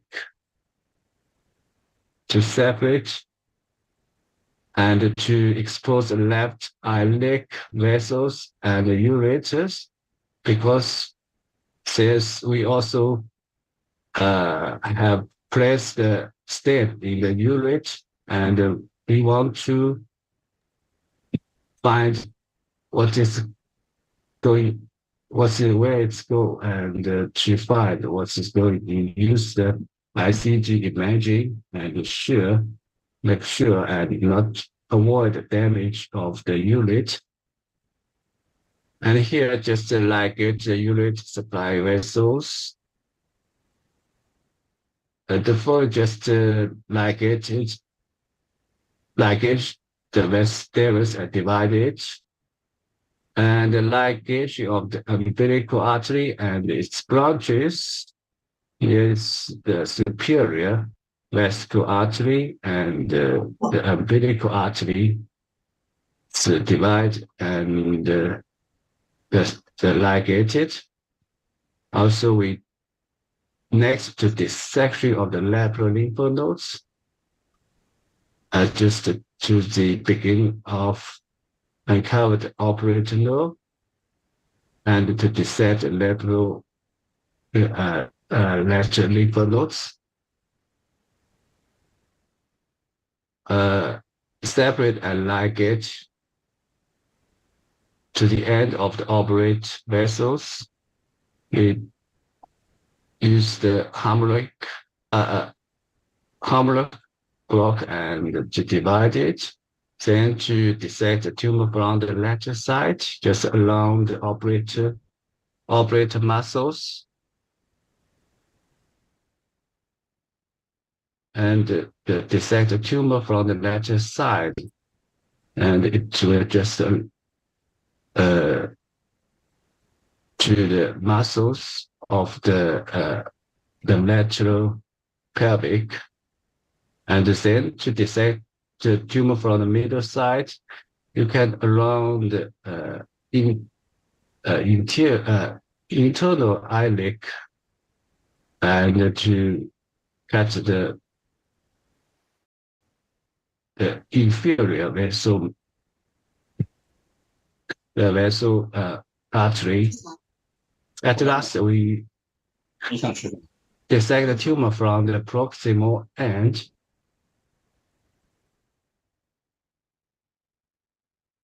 As we have around the internal iliac artery, there's several branches here. This is the beginning of the operative artery. Then we ligate it and detect it, and then just around the vessels to dissect from the proximal end to distal distance edge.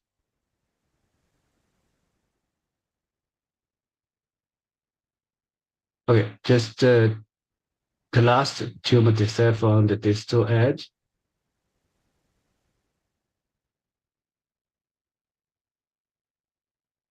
You just cut the ligate internal portal artery. This is the end of the operation. Here's the different anatomy of the left compartment of the pelvic with the several arteries and the urethra and oblate. Here's the specimens for the pelvic recurrence tumor and the lateral pelvic compartment tissue specimens. It's for the lymph nodes dissection, and the post-operation picture for the abdominal wall. We will use this laparoscopic for the pelvic recurrence tumor. At last, it's a summary. The ICG measure applications here is the lymph nodes graphy. Also use the angiography to find whether the perfusing of the colon or the perfusing of the flaps for our operation for the pelvic surgery, and sometimes used for the neurography. And now we are just used for the urethra graphics. I think it's useful for the patients to do the operation or do the several times operation in the pelvic. The advantages, I think, it will be help us to find sentinel lymph nodes and identify the lesion location and extent, and also avoid iatrogenic injury like the nerve urethra, and reduce the complications to avoid anastomotic leakage, and also avoid flap ischemia or necrosis. Here is the group of our it's our department, the Center for the Difficult and Complex Abdominal Surgery in the Saint-Petersburg Hospital. Thank you.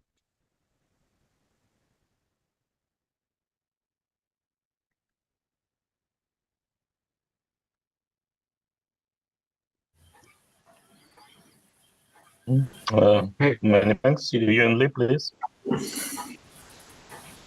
Okay. Okay, can you hear me? Sorry. Thank you for your attention. Yuan Li, please. Professor Chen gave us a summary of our works. I'm sorry, maybe internet is not good, so a lot of video cannot continue smoothly. So it's like it's like pictures. So I'm sorry. This work give us we can do extra of total pelvic with a minimum invasion, not open operation. In many medical centers, to do externalization of total pelvic, use open. But in our center, we use a minimum invasion to do this. Some special case do not externalization of total pelvic. Only it's difficult to remove the metastatic tumor. So sometimes identification of utero is very difficult. So we use this method. Maybe it's very good. We introduce this to it's our experience. Maybe not good, but can useful. Thank you. Professor Chen. I have a question. Do you have own experience or maybe information about influence previous radiation therapy for efficiency of ICG lymphography?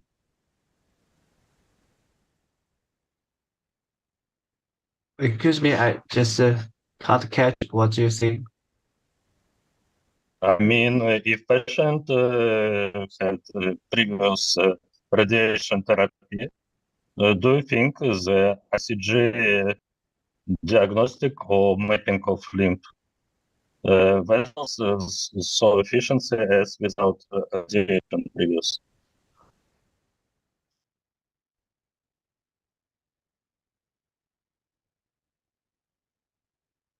Can you hear? I just to ask a professor, can you hear? I can't catch because the sound is very change. I don't know what's why. 他就是说，你是静脉注射和黏膜下注射有什么大的区别？ You just to I think it will be mucosa injection before operation. Injection.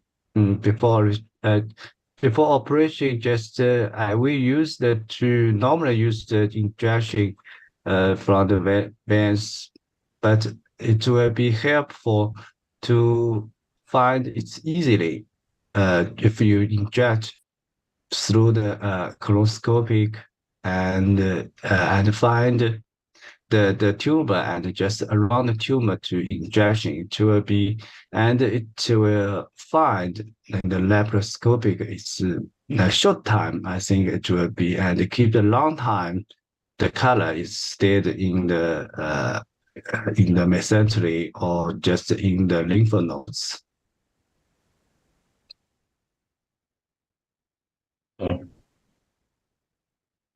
Many thanks. Maybe I rewrite my question by mail. I also have one question. Well, it's very impressive, your video about minimal invasive resection of recurrent rectal cancer in the pelvis. My question is, where do you inject the ICG when you have a local recurrence? For example, patients after abdominal perineal resection, you already have a stoma and no endoscopic access. Is there a way, or have you done such cases? How do you go or manage these cases? Actually, we do this technique only for the urate and for the lateral lymph node, not for the recurrence tumor. Okay. Normally, we do the pelvic surgery because many times the patients have to do the operation for 2 or 3 times, sometimes more times for the operation on the pelvic. At that time, we will find difficult to find the urate, and then we will use the stent placement firstly. Then we will use the ICG to retrograde through the bladder and to find the urate again, because do the laparoscopic minimal invasive surgery, we can't touch the urate and can't find urate easily. If we have this, we can find and to know where it's going from the urate, where is it, and to avoid the injury of the urate. And as we have practiced these patients about more than 100 patients for these patients, and we think it's easier to find the urate and it's a good way to avoid the iatrogenic injury. Okay, thank you very much. Many thanks for your great experience. And next, the last talks from Oxford. I'm glad to introduce Lidiia Panaiotti, but actually the experience about ICG surgery she collected in Oncological Research Center in Saint-Petersburg. Lidiia, please. Thank you very much. Добрый день всем из России. And hello to everyone from other time zones here in Oxford. And yes, actually representing some experience which was gained in St. Petersburg back in Russia with Aleksei Karachun, who I think could not manage to join us today. Thank you very much for asking to participate. It is a great honor and great pleasure to be around like-minded people. And many thanks to organizers. You've done a great job, because today, unlike majority of ICG dedicated conferences, we have already heard a lot about limitations of the method.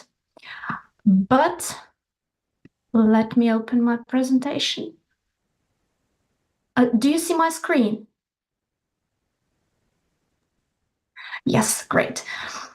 Actually, we are proponents of the ICG, and we are that specific type of proponents who are actually aware of the limitations. And we do believe that the key point in achieving success in ICG lymphatic mapping is thorough and diligent understanding of how this thing works. So today we'll be starting from the anatomy and physiology of colon lymphatics. Well, actually, this subject is pretty much straightforward. So this is perhaps the most primitive scheme I could create for the lymphatic drainage of a colon segment. So this is the colon. And also we can see the D1 and D2 lymphatic collectors. What basically happens in a healthy individual is that lymphatic capillaries trap fluid and biological molecules in the submucosal layer. Then the vessels transport it to the D1 lymphatic collector, where it travels laterally until it reaches the D2 collector, and then it deviates centrally. But that is the normal thing. What happens in pathology, basically in situation when cancer occurs? Obviously, lymphatic metastasis might occur.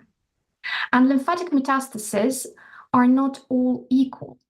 They might be relatively small in size, not really impairing the lymphatic flow, or they might be really huge, basically occupying and totally displacing the normal lymphatic tissue of a lymphatic node. This leads to a situation where lymphatic node becomes not functional, which results in lymph flowing elsewhere. And if we try to visualize this situation with ICG, we always result in ICG distributing along the paths which is still functional. As it was already mentioned, the totally replaced metastatic lymph nodes show no fluorescence at all. However, at the same time, both healthy lymph nodes and lymph nodes with relatively small metastases that does not impair the function look absolutely identical in near-infrared light. But that's the theory. Not like a theory, but the way ICG spreads is equal to normal lymphatic spread. But the way we as surgeons perceive ICG spread is via what we can see in near-infrared light. And in near-infrared light, the picture is always slightly different. Well, actually, sometimes we get this picture. Just joking, but partially, because it is very much dependent on the equipment we use. In good cases, the picture might look like this. It looks really nice. It looks very anatomical. But if we start comparing what we see in near-infrared light to what actually is going on inside the mesentery in the meanwhile, we understand that more than half of lymphatics vessels, cannot be seen. The smallest lymph nodes cannot also be seen. And of course, we never ever see lymph nodes which are totally replaced by metastasis. So the picture we rely on in near-infrared light is a very, very relative, quite straightforward thing. The sentinel lymph node concept does not work for colon cancer. But what we see, what is that? Can we rely on it? Basically, there are ways to approach this situation to make it understandable for a surgeon and to actually use it in patients' best interest. So the first thing we always have to keep in mind is, as already mentioned, what we see is not everything which is happening. What are the limitations? Our limitations are basically the thickness of the mesentery. The thicker, the less we see. Obese patients are always problematic. And also the camera use. If the emitter is a laser and penetrates the tissue for 8 millimeters, we will see a lot. If our emitter is more of a light bulb, well, we must keep in mind that some actually fluorescent lymph nodes might remain unseen. So, when trying to understand the near-infrared picture, we keep in mind that the near-infrared picture consists of lymphatic structures which basically satisfy these 4 criteria. They are part of lymphatic flow of the segment of the colon where we injected ICG. They're functional, they're superficial, and they're huge enough. And that's all, full stop. We can conclude nothing regarding the presence or absence of metastasis.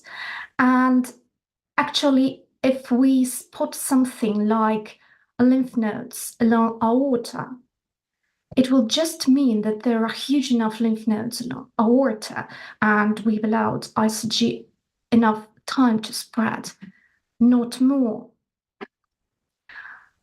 Trying to depict ICG in this way might lead to conclusion that, wow, it is very difficult to interpret and to use. Actually not. Because the only question, answer to which we need to know is how we act when we get the near-infrared light picture. As already mentioned, the sentinel lymph node concept is not the way. Another way is to try to tailor our resection margins to the margins of the ICG spread we see on the screen. But does this concept actually work? Currently, we have no data. No answer to this question. When we see a fluorescent zone, knowing all the facts and all the limitation, what does it actually reflect? How is this spread of ICG related to exact positioning of the metastatic lymph nodes? Because if the situation is in most cases like the 5th row, and metastatic lymph nodes are away from it, and this does not meet our usual resection plan, it will mean that perhaps ICG lymphatic mapping should not be used. We've always liked the way ICG works with human body and the way it distributes along lymphatics. So we've been really concerned regarding absence of data, this department, absence of any figures that could guide a surgeon. So some time ago, we decided to launch a trial basically comparing the actual spread of lymphatic metastasis to the way the ICG spreads. The design was pretty logical to answer this question. What we did, we injected ICG, we did it subserosally, then we waited until the fluorescence revealed itself, and during the scopic step, or in some situations during the minilaparotomy step, we used clips or stitches to actually mark the margins, the borders of the fluorescent zone. And when the specimen was at last removed, we double marked it for our pathologists. We marked the margins of ICG spread, and also we marked the groups of lymph nodes. And the pathologists, especially for needs of our investigation, when assessing lymph nodes, assessed not only the status, presence, or absence of metastasis, but also the exact location in relationship to the spread of ICG. Is that lymphatic now inside the fluorescent zone or outside? This did take us some time to enroll sufficient amount of patients. When presenting results of the trial, we just cannot avoid the typical table 1 and table 2, confirming that the sample is pretty much average. So, a couple of interesting points we noticed during our data collection. First of all, we did record the timing until ICG fluorescence during the surgical procedure, quite a lot of figures. An interesting thing we've noticed is that we're actually able to appreciate the D1 fluorescence in all patients. However, this figure is 100% biased because we were determined to find the fluorescence. So if it was not present, we reassessed and reassessed and reassessed again until we could find it, which resulted in about 15% of cases us waiting for more than an hour to see the fluorescence. But that also means that if someone wants to assess the fluorescence and cannot appreciate it at the moment, perhaps some more time will lead to actually seeing it. Also, we were interested in the average statistics of fluorescence. How far does it normally go? Our pathologists calculated these figures for us based on what we marked for them. Obviously, the fluorescence margins are a subject to great variability, but on average, if you inject ICG, you can expect that it will spread about 6 centimeters, both proximally and distantly. And the third interesting fact about the intraoperative use of ICG that we noticed is that actually only in 2% of cases we had to increase our resection plan because of ICG fluorescence beyond initial resection plan. This might be biased as well because in Petrov Cancer Center, CME is the standard course of action and traditional resection margins are quite huge. And by the way, in both cases where the initial resection plan was changed, no metastases were found in the zone, in the amount of tissue, which was the actual increase. Turning to the pathology, which actually was meant to answer the main question of our whole work. It obviously did include the traditional measurements and assessments. And also, based on the purpose of the trial, pathologists gathered some more data. This monstrous table actually represents the 46 cases where pathological N+ was recorded. It consists of 46 rows. Each row is a patient. Patients are grouped according to location of the primary tumor. The columns are 5 centimeter segments of the D1 collector and the colon itself. Gray stands for the length of the colon resected. Green stands for the spread of ICG. And the red cells are those segments where metastatic lymph nodes were found. Basically, the distribution of metastasis within different parts of the mesentery is very much in line with the data we already know.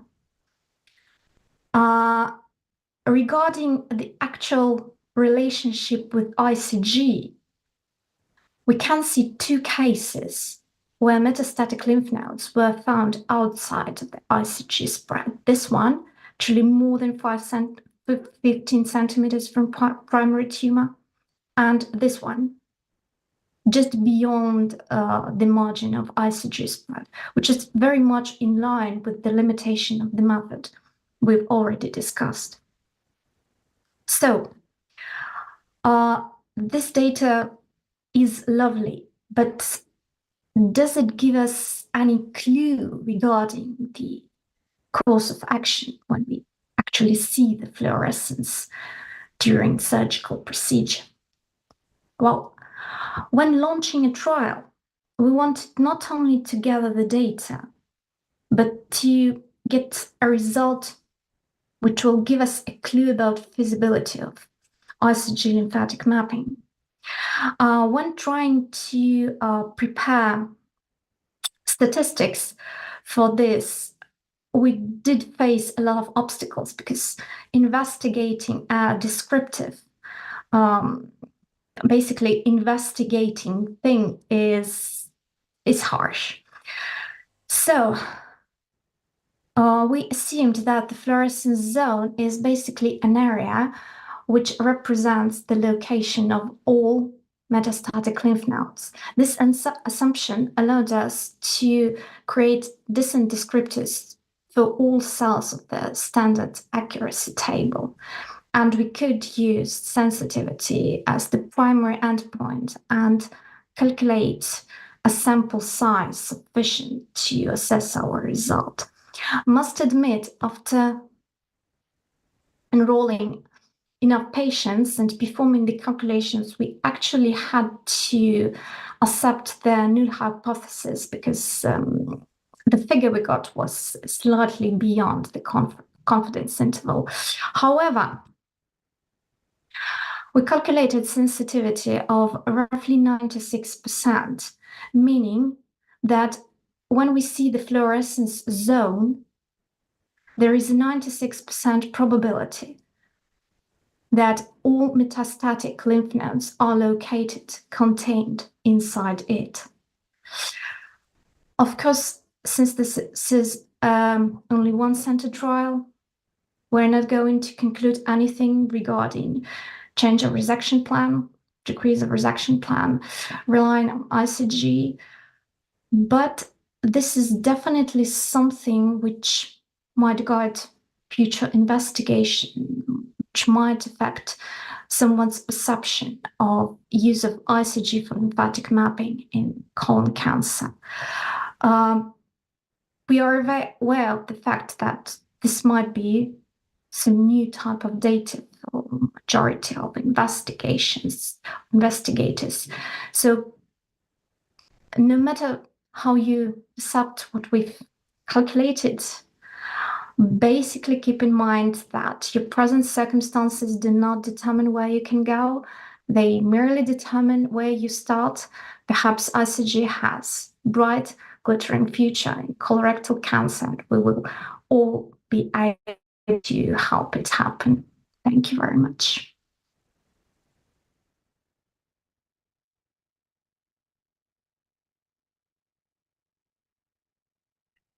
Many thanks for your very informative presentation, and maybe any question?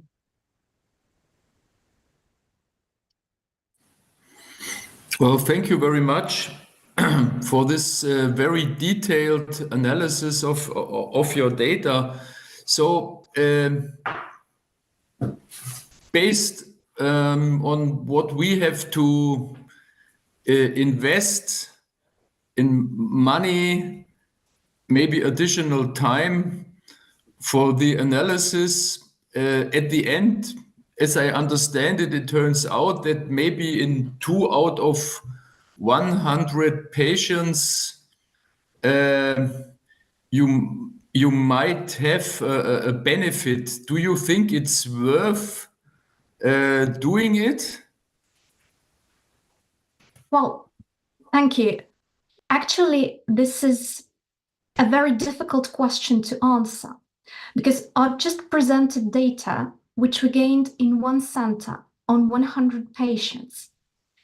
Even though it is, the data looks very seductive. I mean, it makes me want to say that it is worth using it, but it is exactly the situation when we must admit that more trials are needed, more and larger trials to confirm the figure.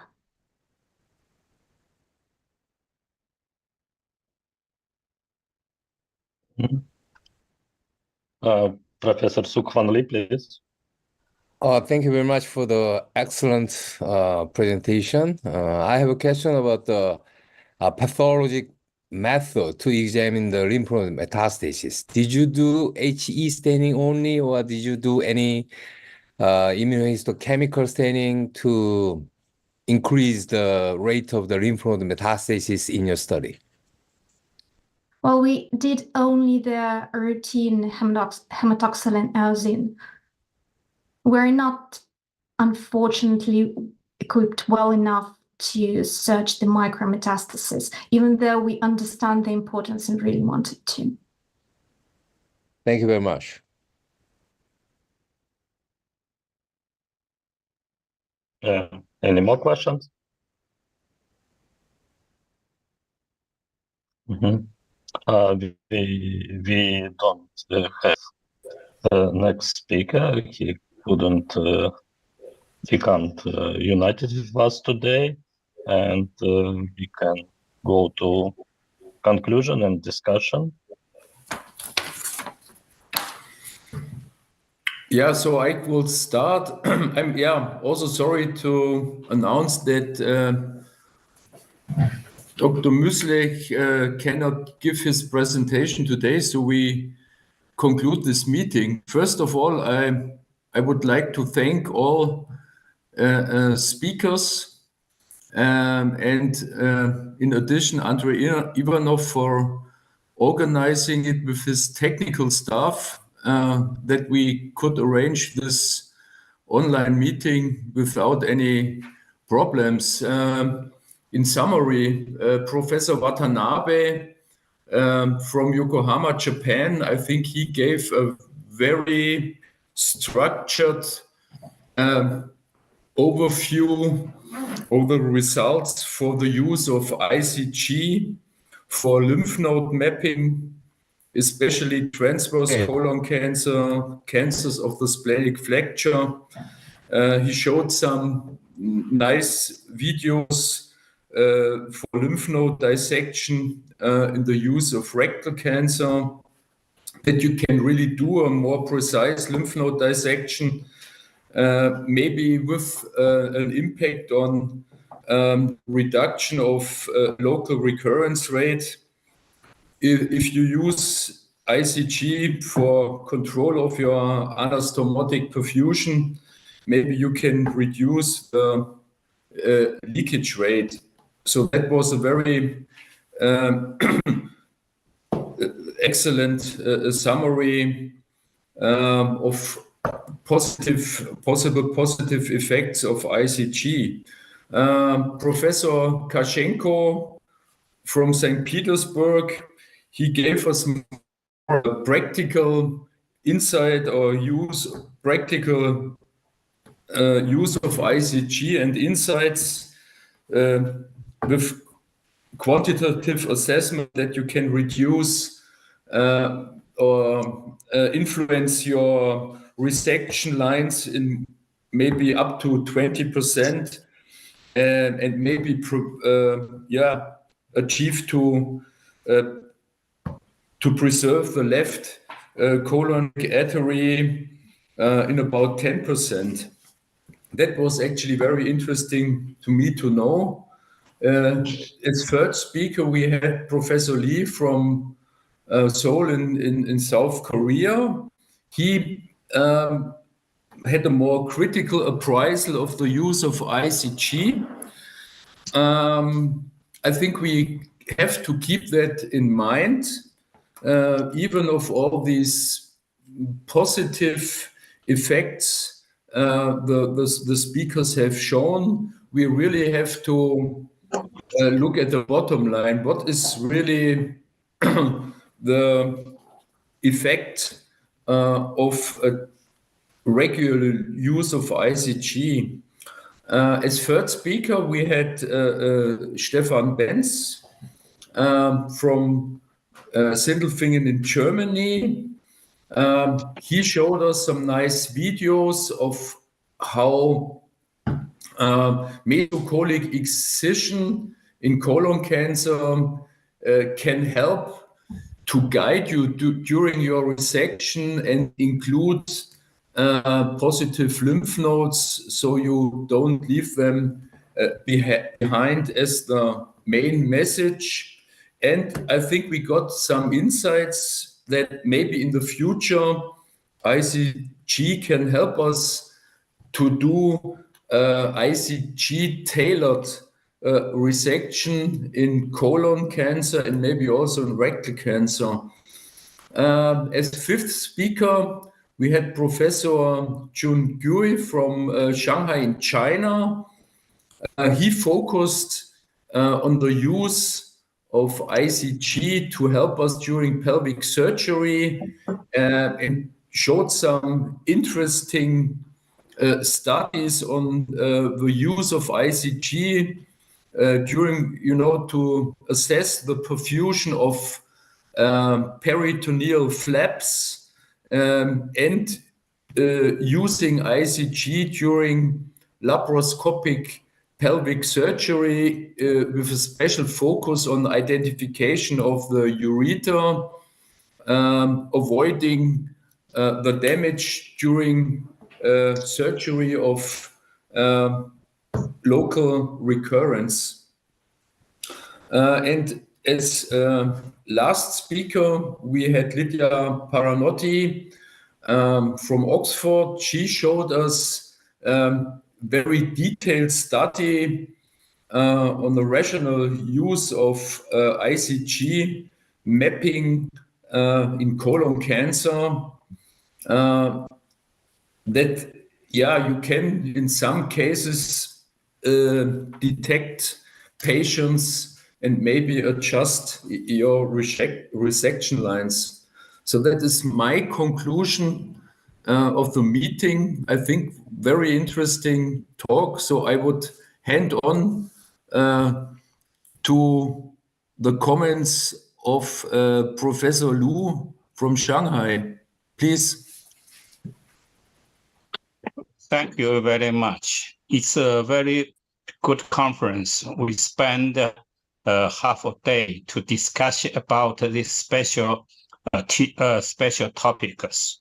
I'm sorry, I couldn't get Andrew's questions. He just asked about what's my radiation therapy effect, ICG effect.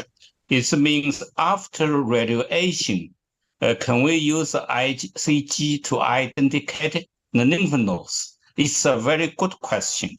Maybe we haven't enough data for this question. Maybe next time we can discuss about this. Thanks again. And Professor G asked me to his suggestion. He suggested maybe in later of this year, he want to organize a small conference, maybe in Nanjing. You can consult about his suggestion. Maybe we can, because we discuss these questions online.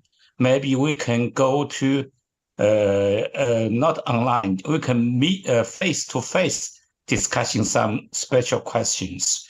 So Professor Ji, he is on another meeting, cannot join us. So he asked me maybe in later of this year, maybe October or December, in China, in Nanjing, organized a small meeting discussing about special question. So we can face-to-face discuss some things. As old friend, we also want to meet to you, all of my friends. Thank you very much. Many thanks, and I would like to show one slide in the final.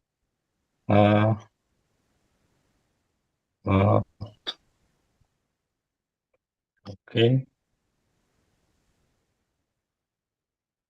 Can you see my slide? As you know, yes, we can see it. Yes, we can see it. Yeah, it's working. Yes. As you know, the indocyanine green was invented during World War II by Kodak Research Laboratory Science, and they actually were involved to Manhattan Project, and then they had contribution with nuclear bombs. You see the broken film, and we have now more than half-century clinical experience of using indocyanine green, and from Mayo Clinic, and by according to the natural, from the most significant in biological research was from China. It's identification of special molecule for inhibition of mushroom cytotoxicity.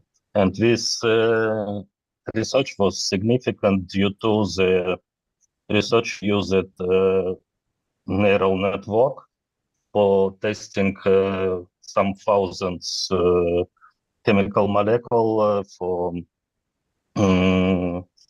look for the best molecule for inhibition of toxicity, and it shows that we never know how our research will use in future. For example, I think the Kodak researcher never think about they keep a lot of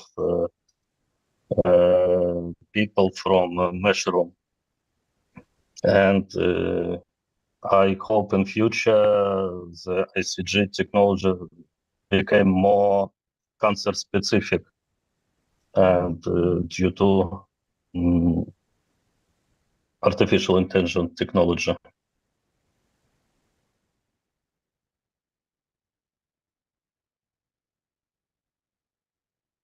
Thank you very much for this overview and the I think final comment for our meeting. Thank you very much. Thank you. Thank you. Bye-bye. Thank you. Bye. Bye-bye. Bye-bye.